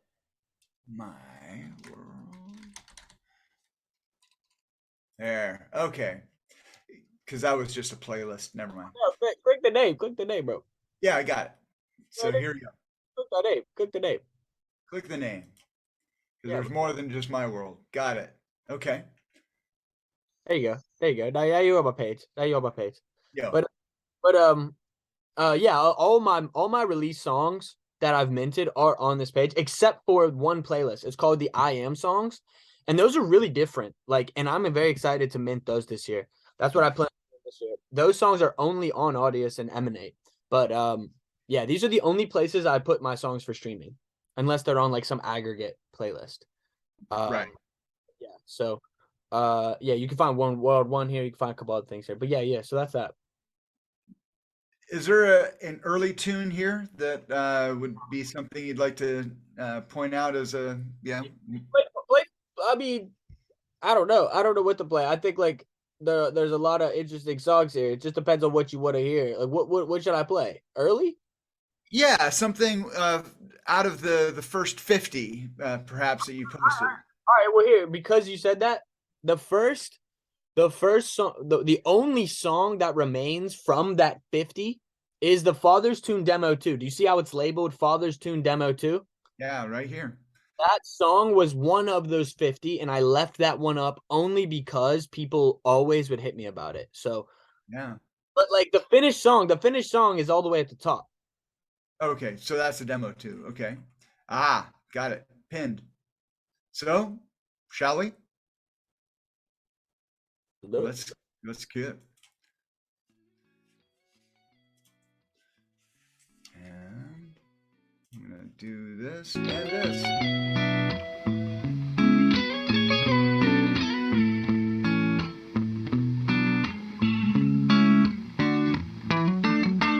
Why wait till it's your time? Some things won't work out right.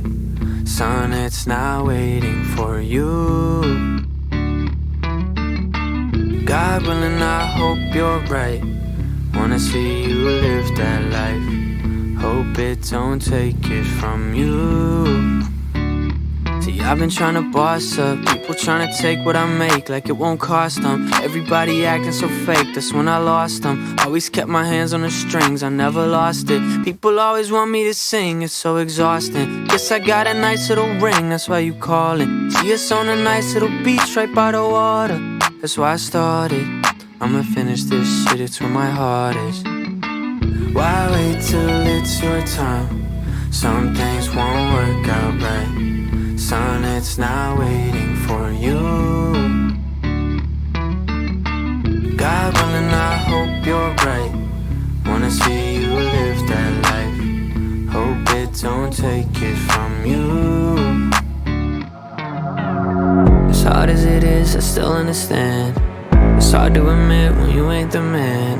Should hit on my pops and tell him the plan. Mom doesn't want me to embarrass the fam. Dreaming by yourself ain't sunny. Not everything's about money. Forget it, then everybody will love me. If I don't, then everybody will judge me. It's been a month going sideways, yeah. And a bow like Dante. Can't stop it, we got me, yeah. I ask and you say, why wait till it's your time? Some things won't work out right. Son, it's not waiting for you. God willing, I hope you're right. Wanna see you live that life. Hope it don't take it from you.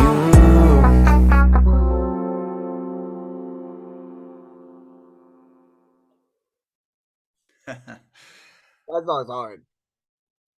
Yeah, big No, time. play this song. Play this song. It's only a Alright. minute. It's only a minute. It's only a minute. Just play it. Just play. Press play. Press play. Press play. The Swamp. Okay, here, let me just get to that. All right, here we go. We're playing Swamp. I'm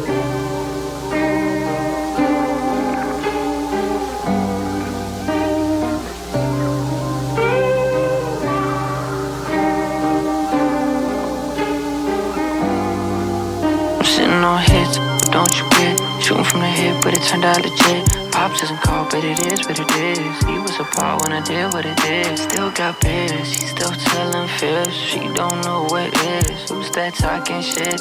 You don't shoot, you miss. You just made the list. Sitting on hits, but don't you get? Shooting from the hip, but it turned out legit. Pops doesn't call, but it is what it is. He was apart when I did what I did. Still got biz, she's still selling fibs. She don't know what is. Who's that talking shit? If you don't shoot, you miss. No, no.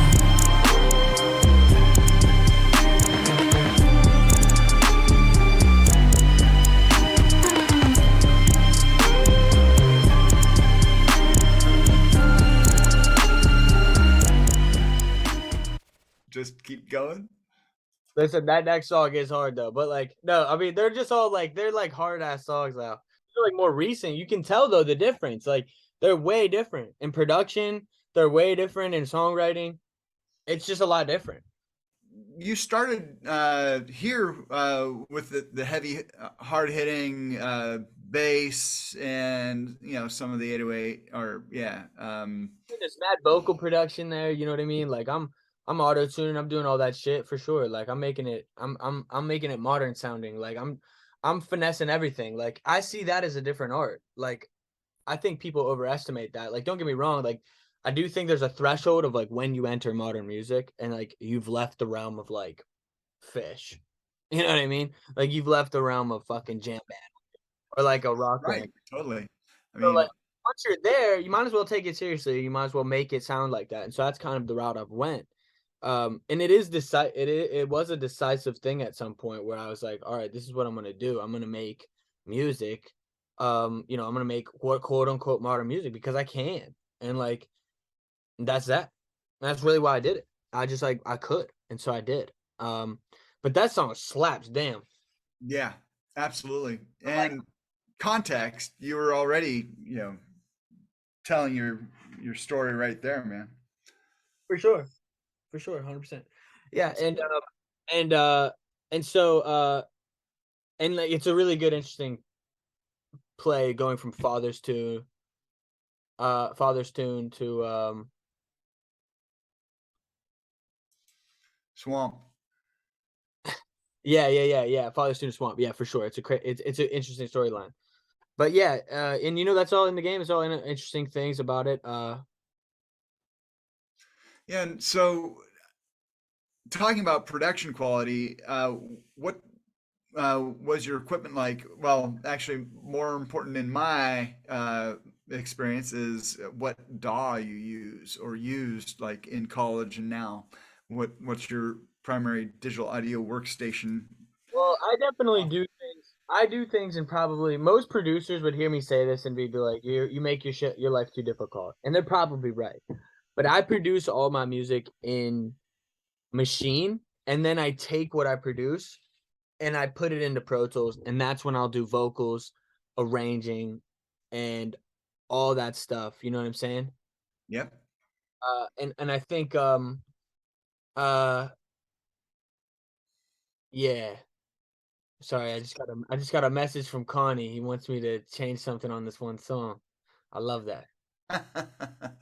Right on. What I need. That's what I need. That's what we need. Uh, Absolutely. got a good one. We got a good one. We're gonna be dropping that sometime soon. We got a couple actually, but Yeah, um, I love that. Yeah, I'm stoked to hear that you're, still partnering with them today. yeah, for sure, for sure. Always making music. But but yeah. Wait, what was the question? I'm sorry. Well, we're just talking about your the tools that you use. The tools that I use. Yeah, the digital audio workstation, going from Machine to Pro Tools and doing your final mix. And actually, talking about final mix, do you do your mastering in Pro Tools as well, or what's your method for that? Uh, um. So yes, that's a good question. So yeah. So like I said, a lot of the music that I made early on, like Father's Tune, for example, was made in the garage with fucking $400, $500 worth of equipment. Like nothing. All chops, all just like the songs at those times. And then like Swamp, that was created with my new equipment. That was and I think you could hear that. I mean, I could at least. I mean, Oh yeah. that song slaps. Oh my god. I was like, when I was listening to it right there, I was like, damn, I forgot about how hard this slaps. And I didn't even know it until it started playing, and I was like, oh wait, this song hits. And then it started playing. I was like, oh yeah, this shit slaps. So and why I like songs is interesting. I like songs for very selfish reasons. It has nothing to do with the song.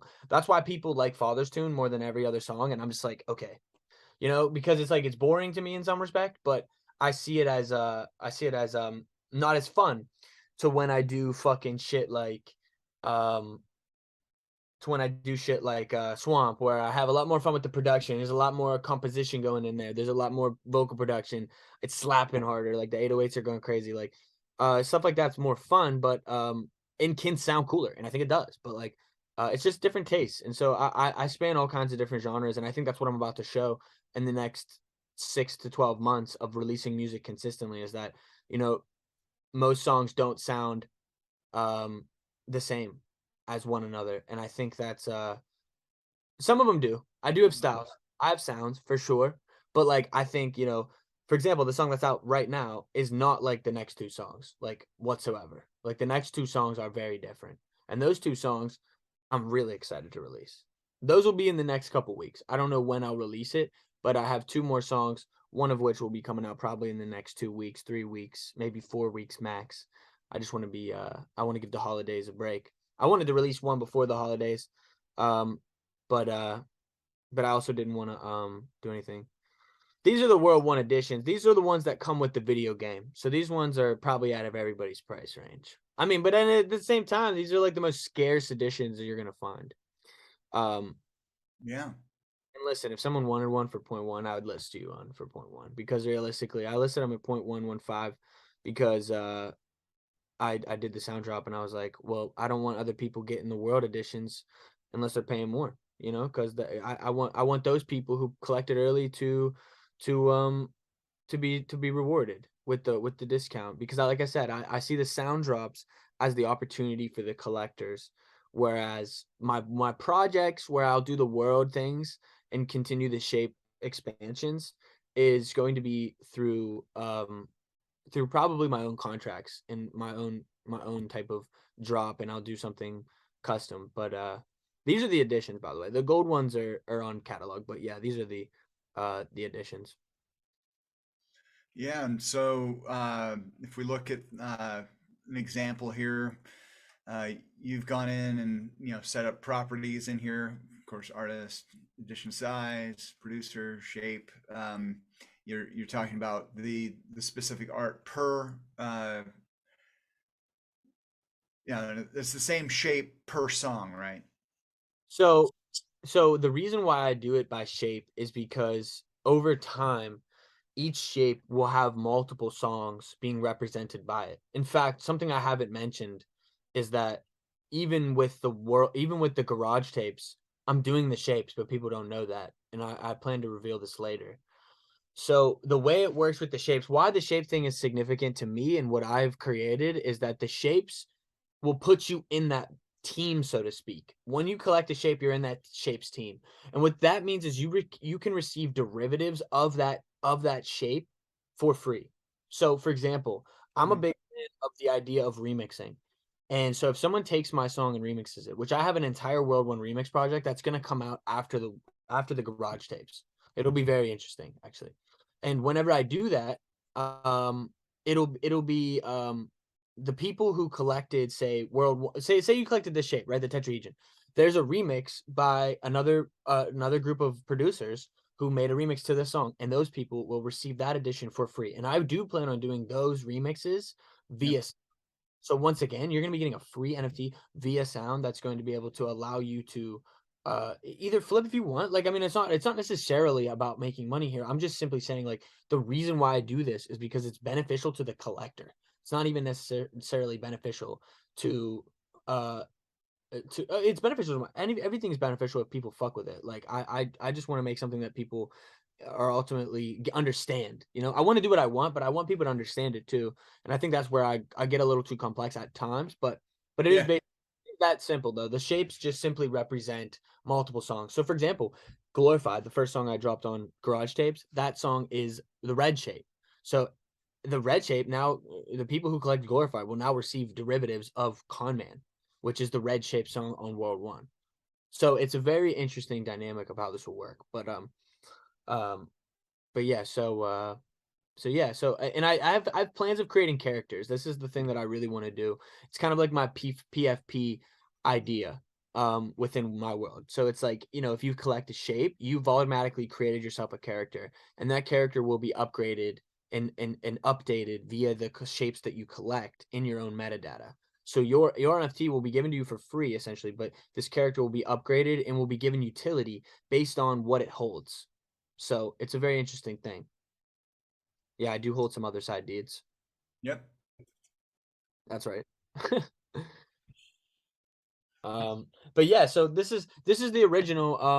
This is the one that comes with the game, and I don't know if anybody else can see, but I'll just show you an example. Well, I can bring up now. I've got MAi World here. So obviously, you've got the World One editions. You've got your garage tapes coming up. Like Me is one of the tunes, right?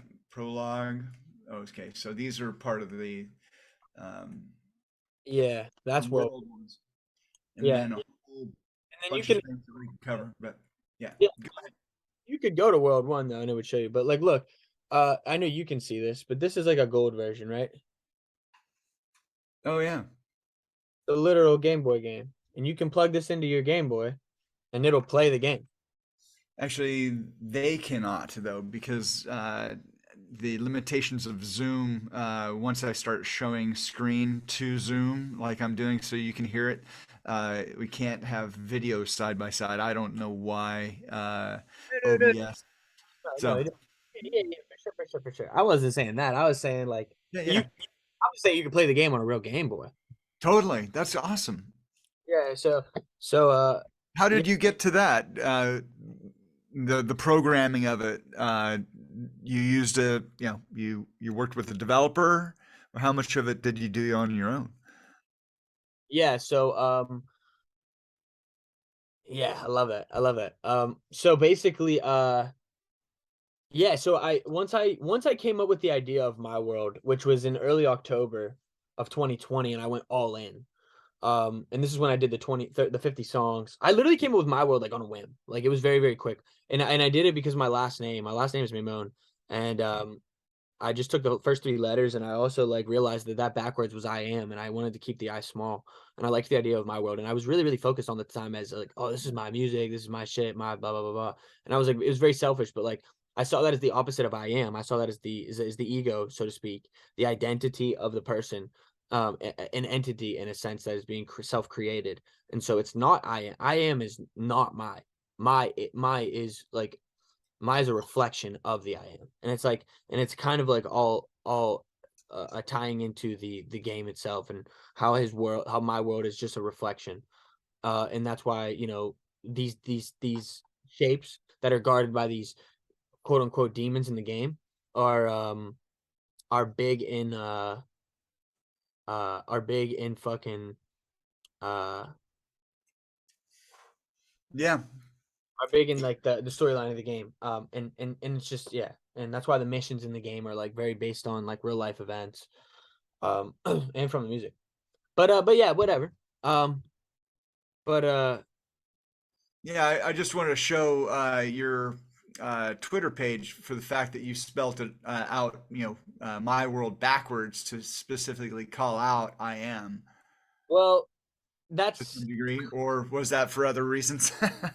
no, I love that you say that. I love that you say that. But the reality of it is that I did it because MAi World was taken. And I did find it interesting because it was the reverse, the mirror, and I did have this in mind.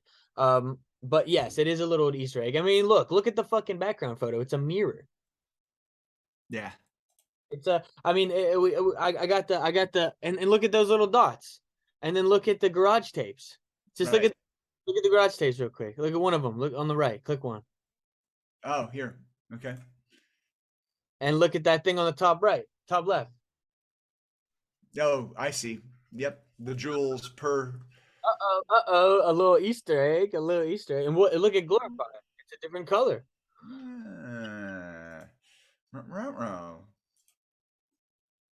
There it is. Yep. We're dropping some, I don't know if we want to call this alpha or, some serious beta, man. This is inside Yeah. knowledge. I think alpha's before beta though, isn't it? Yeah, well, this is already released though. So, That one sold out. That one actually sold out. And I knew it would because it was my Genesis drop, and everybody on Sound collects everybody's Genesis drop. So it's oh, just easy to sell that one out. This next one is not going to get to 50, but what I did is I did range editions. So whatever number it stops at is the amount of editions that get minted. So it is this one right here, yeah. And this song, yeah, this one was made in the garage. I mean, we could play this if you want, you know, play it for. You guys tell me. You guys are in the low key. You guys are in a community. Like, you tell oh me, yeah. what's a no-brainer price for you guys? Like, if you guys fucked with someone, you were like, yo, I want to support this. Like, what's a no-brainer price for you guys? Real shit. I'm just curious. You're gonna let the community speak on Discord? No, I feel like, look, I'll answer the question for everybody in one respect, and just saying that I think that if you fuck with the artist, there's really no price point that is out of the question if they ask for it and you want it. I just think that like what I'm trying to do in the next couple months is create something that can have mass adoption, just based on the fact that it's almost like a no-brainer price point. Like, you fuck with this person and it's like, yo, I'm gonna spend $30 fucking going out to eat tomorrow. Might as well snag this dude's fucking NFT. Like, it's kind of like that. I'm wondering, what is the no-brainer price point? Like, we found a pretty good one with the kitchen, but at Yeah. the same time, that is still like, it's not necessarily I still feel like we could find even a better price for that even, but it just matters, you know what I'm saying? It's just it's curious. I mean, it's curious to me. Like, I'm trying to find that sweet spot. You know what I mean? That makes sense for me, but also like, I want it to be, like I said, a no-brainer. That's why like I give the holders like a much basically half off. So it makes sense in that respect. Um, Sadly the pre-sale is over with this track though. So for example, like I know Trizlet's in here. Trizlet holds a World 1 NFT, two of them actually, and you technically speaking get the pre-sale, but sadly it works where it's like once it's over it like doesn't do fucking Yeah, doesn't do so it's especially on sound. yeah. Um, we did have a conversation, and sorry we didn't queue it up earlier, of opening up the kitchen here for a little bit, but I'm not sure if that's still an option. I mean, listen, I we could do that. I just feel um I feel like it's a little unfair to the people who got in at the when they did. There Now, you go. granted, if I did do it, I would just double the price, and that would be that. But and then whoever would want it would take it. But I don't necessarily want to even do that. All So right. So I just wanted to, put that out as, part of the conversation that we had. Okay, no worries, man. I think I can respect that since I'm a complete set owner of the kitchen. I'm stoked about that. it's, Yeah, it's of course it's easy to sell cheaper. It's just a matter of selling at a price point that makes sense, though. oh Getting yeah, will make it easy to sell thousands. I think I agree with that. Who gets it? Who who it gets to the few hundred? It's a solid buy, but harder for many to have extra ETH on hand. Easier to sell cheaper. Yeah, I mean like yeah, for sure, for sure. I mean, like I said, I think it does need to get to like a more micro level with more quantity, and I think every artist would probably enjoy that more in some respects because then you have more power because you have more heads. But there's not really a way to create that yet. And I know people are trying to manufacture it, but it's just simply not happening. Like they can make these sales, but it's not really art. It's not gonna relate. I think in the way that people think. I mean, it could, but we'll see. Like, yeah. There's some communities that somehow have huge or excuse me, a lot of whales backing the overall project or organization, and so it's kind of an interesting thing to observe. The absolute hype FUD that's generated around them, and they are minting out at 7,500 ETH, and it's just pretty mind blowing what they're doing in that. That's the top level of what they've done, but at this point, the whole opportunity is to have communities that eh, you know being able to take it from a lot of them are Web 2 experienced. They've already had a fan base. Being able to start from scratch in Web 3 only, that's another story. And, you know, for you to primarily have had that happen, I'd be curious, how many people do you think you've brought in, quote unquote, out of Web 2 into Web 3 to become, you know, an NFT holders? meaningfully, I'd probably say a handful. It's really hard to convince people who are, first of all, in my close circle because they're all just as stubborn-minded as I am in a lot of ways, and they don't really give a fuck. So I think that's part of it. But I have convinced even some of them. But on top of that, I've convinced at least one artist to majorly shift his whole career into Web3, and he has. And this is somebody that I'm really I'm close with and I work with pretty closely. His name's Will Jergens. Um, he's super dope. If you've never checked him out. Is that Uh, how he goes by in Web 3? Will Jurgens? Will Jergens. Here, I'll send his name. Yeah, sweet. Do that. Amazing. Um, so we have crossed even the 2 hour and 15 minute time threshold. I mean, at this point, actually, Yeah, it's 2 hours and 15, and we have yet to cover the kitchen. Shall we dive in? Uh, Start stirring things up? yeah, let's stir some things up with the kitchen. Um, and Trislet says, was he the third guest on the third episode of the kitchen? Yes, he was. He was. That's exactly what that was. So, uh, Give us so some background on the kitchen. yeah, so basically, Mighty and I have been doing a show here for the last 2 years, basically where we talk about the space, we talk about shit that we're doing. And, we decided at one point, we're like, look, we got to do something new. We got to do something fresh. And I really wanted to start this show for a long time. I've mentioned it many times. I wanted to create a show where I created live and minted it live. And so basically that's what I wanted to do. And so we kind of just thought up the show, and literally the hour before the show, we thought up the branding, which was the kitchen and it being a chef up and blah, blah, blah, blah, blah. It was perfect. It was perfect for the situation. So we did that and we made it happen.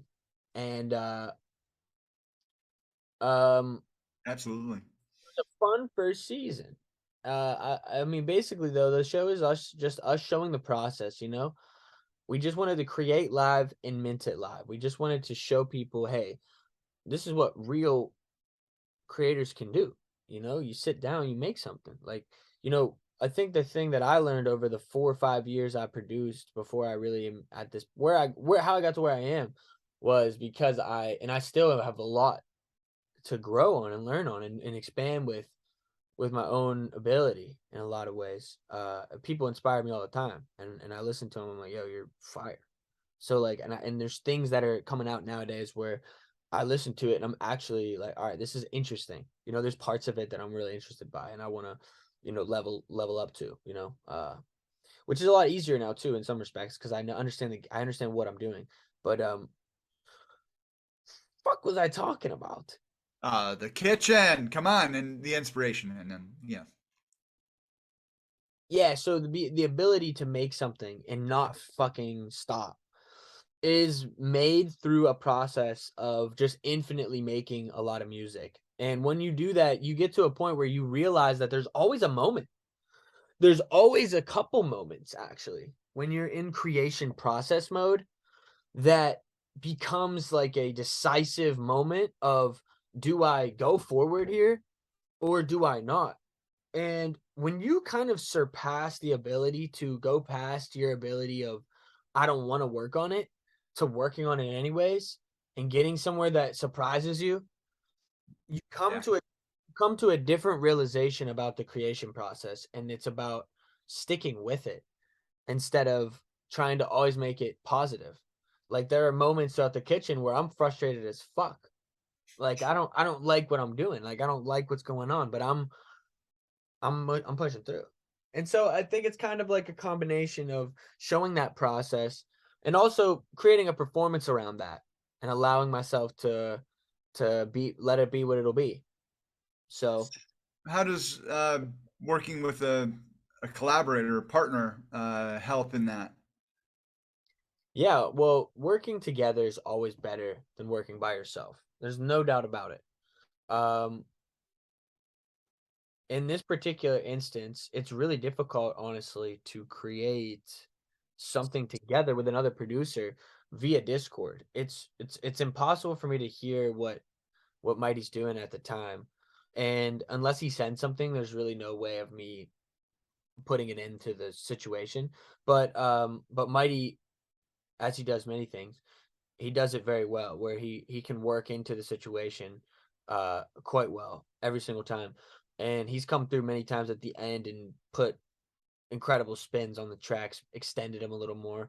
And he does master each track, which sometimes we agree on, sometimes we don't, but that's not here nor there. He does like to finalize each track, and I think that's a good weight off my shoulders too once I'm sick of it in a lot of ways. But it's a little challenging for sure to work via Discord and not have proper audio of each person in real time. It's really Yeah. difficult.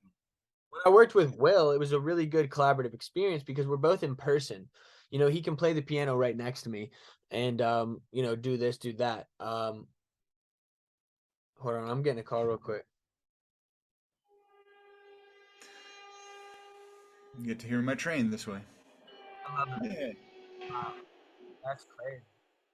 So yeah, so it is challenging, but we work through it and we do our best. He's a really good supporting role, like he really is. Like he knows he knows how to do what he does, and he allows me to do my thing. And I think that's based on the trust that we have for the situation.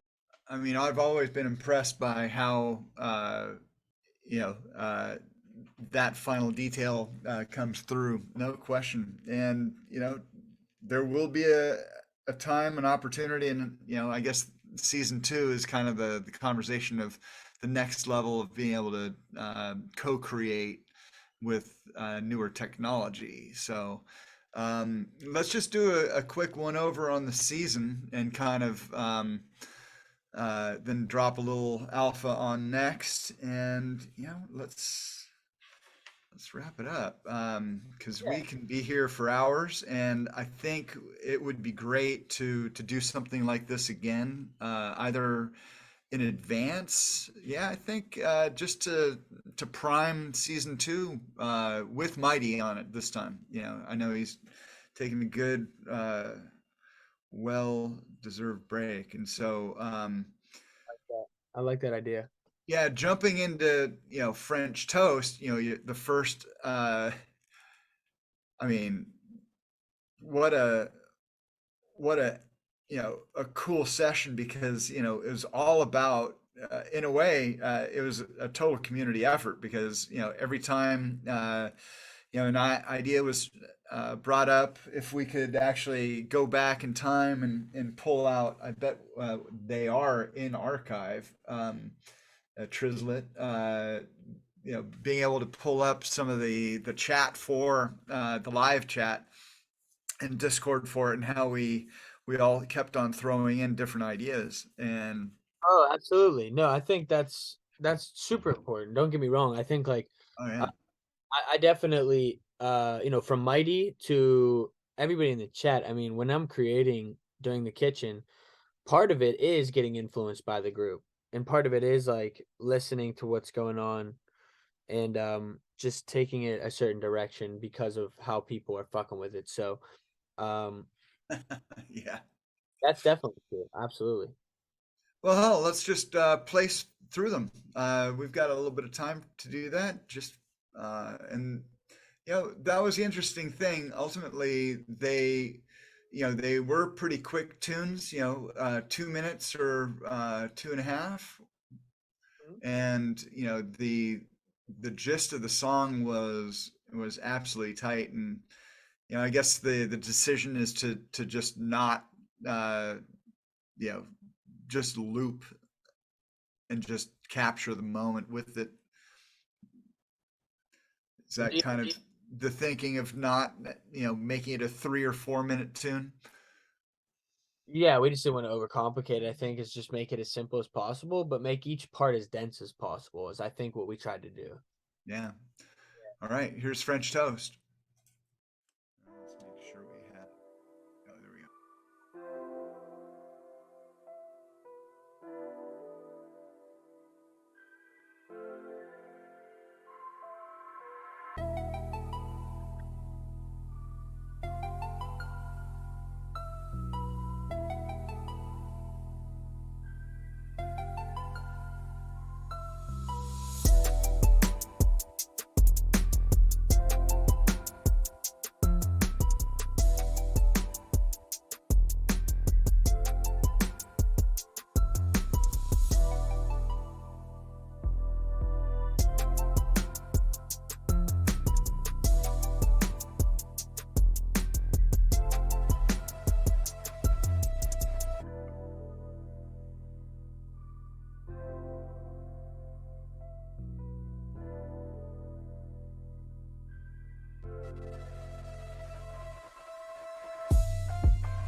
let's run through them. Sandwich.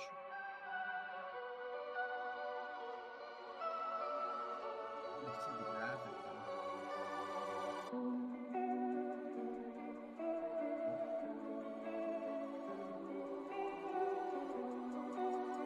Oh yeah, there it is.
Yeah, so I'm wondering,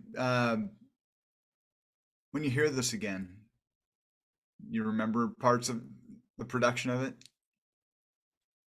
Yeah, I mean, ironically, I remember most things from when I create them. Yeah, and had some of that remind you of the situation? I mean, things get created pretty randomly. Um, it just usually just goes with the flow.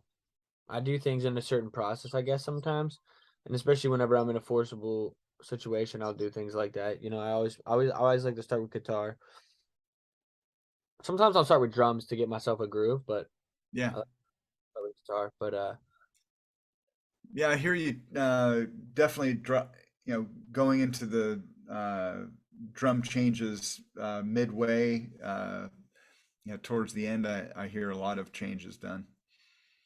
yeah, it's very interesting. I like it. I like it. Yeah, sweet. Shall we go for the noodles? Yeah, let's hit it. Yeah. Don't know where I'm at, but I'm halfway home. Halfway, hate blowing up my phone. Get up, now baby, now settle down. 40 through the turnpike, turn style. Get up. Wow, guess it's all my fault. Who's gonna right my wrongs? Tell me what it is you want. I wish it wouldn't take so long. Did it on purpose. I know it's hard to work with somebody with a burden. Do it on purpose. I do it on purpose. And I know that you're hurting. Why the fuck you flirting? Act all innocent, oh you ain't a virgin. Do it on purpose, couldn't get a word in. This on free, but I dropped it on purpose. Yeah. I don't know where I'm at, but I'm halfway home. Halfway, hate blowing up my phone. Get up, now baby, now settle down. 40 through the turnpike, turn style. Get up, wow. Guess it's all my fault. Who's gonna right my wrongs? Tell me what it is you want. I wish it wouldn't take so long.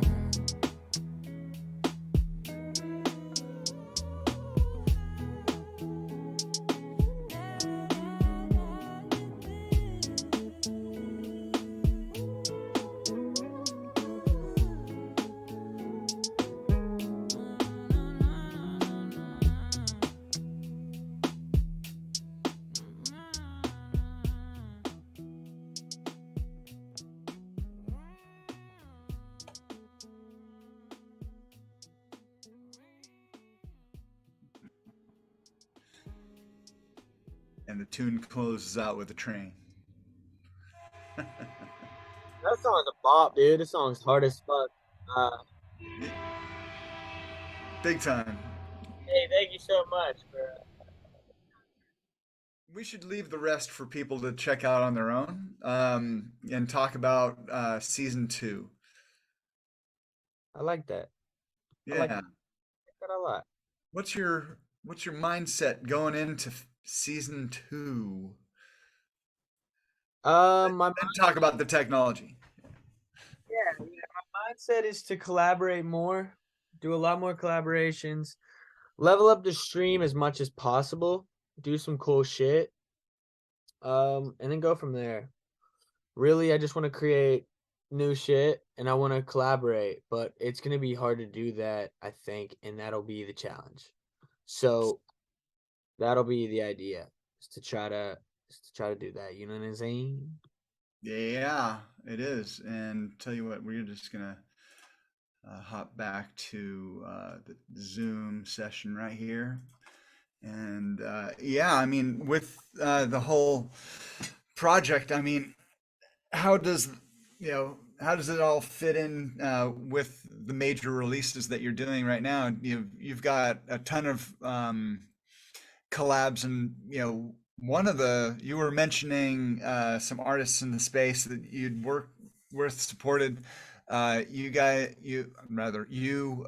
did the mastering or mixing for a Louis C. Rhymes project. That is true. So yeah, actually, Louis hit me up. So Louis been in the space for quite some time. I remember him very early on Oh yeah. coming to some of the earlier shows and just seeing his name, and he does some dope shit. So I've always known of him, and we chatted a few times, and we always were cool. We met in New York City and just vibed. And he asked me one day after the fact if I would ever want to make some shit, and I was like, at the time I was like, honestly, bro, I don't know. Um, but he showed a lot of love, and I was just like, you know what, let's do this. So I mixed the one, and it went really well, and um, then he sent me another one, and this is the one where maybe you're talking about, because I think it was a little more. He dropped it, I think, a little more prominently, I guess, and people might have saw that one, but this is the one where I kind of co-produced it as well. I just really added a little bit of drums and mixed it as well. And but yeah, and then I actually have another song of his right now, Over a Beat of Mine. It's a very, very old beat, but yeah, he liked it a lot, and he's actually getting on top of that. So I'll be working on that as well sometime very soon. But yeah, that's really But the kitchen part 2, season 2, and you're currently minting. Let's see, where did that go? So many links open right now. what's open? No, just my my browser is stuffed full of links right now. So at this point, Like Me is still open for minting, or is that already sold out? No, this is so what I did for this one is it's called a range edition. The difference here is it doesn't it could sell out, but like I don't think it will. I put 50 on purpose to basically create my own number here. Like it'll be either above or below 30. The first one sold out for 30 at the exact same metrics. So if it sells less editions, it's automatically more valuable. If this is just I'm understanding this from a very supply and demand spectrum. Like it's all about timeline. I dropped in look, I'm not trying to say why there's only 14. I'm just saying, like, I think I dropped at a very bad time. Like I dropped the same day as the biggest project that literally ever launched on Sound. Literally the biggest sales ever. They sold like 110 ETH. So Holy crap! Yeah. kind of hard to compete with that at the same day, but I tried to drop it a little bit beforehand so it wouldn't really affect it. But I feel like it kind of did. But at the same time, like, look, it's still fine. I'm just saying that this is left open for a couple more days, 3 more days, and then the supply will be maxed out at however many get minted. So it's not it doesn't have a max supply basically, because I don't think it'll actually get to 50. So it'll be whatever number it ends up at the next on December 21st. So Right. I'm just gonna drop that right here. yeah, drop it for people. Hey, if you want to, you can. If Yeah, not, just put it in our token smart. I'm not sure if it's in here already, but current NFT.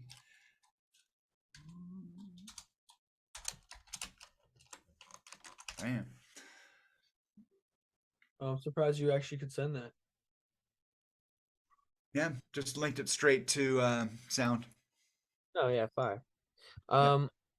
And no pressure from anybody. You know? Oh, for me, I did get some permissions to be able to drop a link like that. Yeah.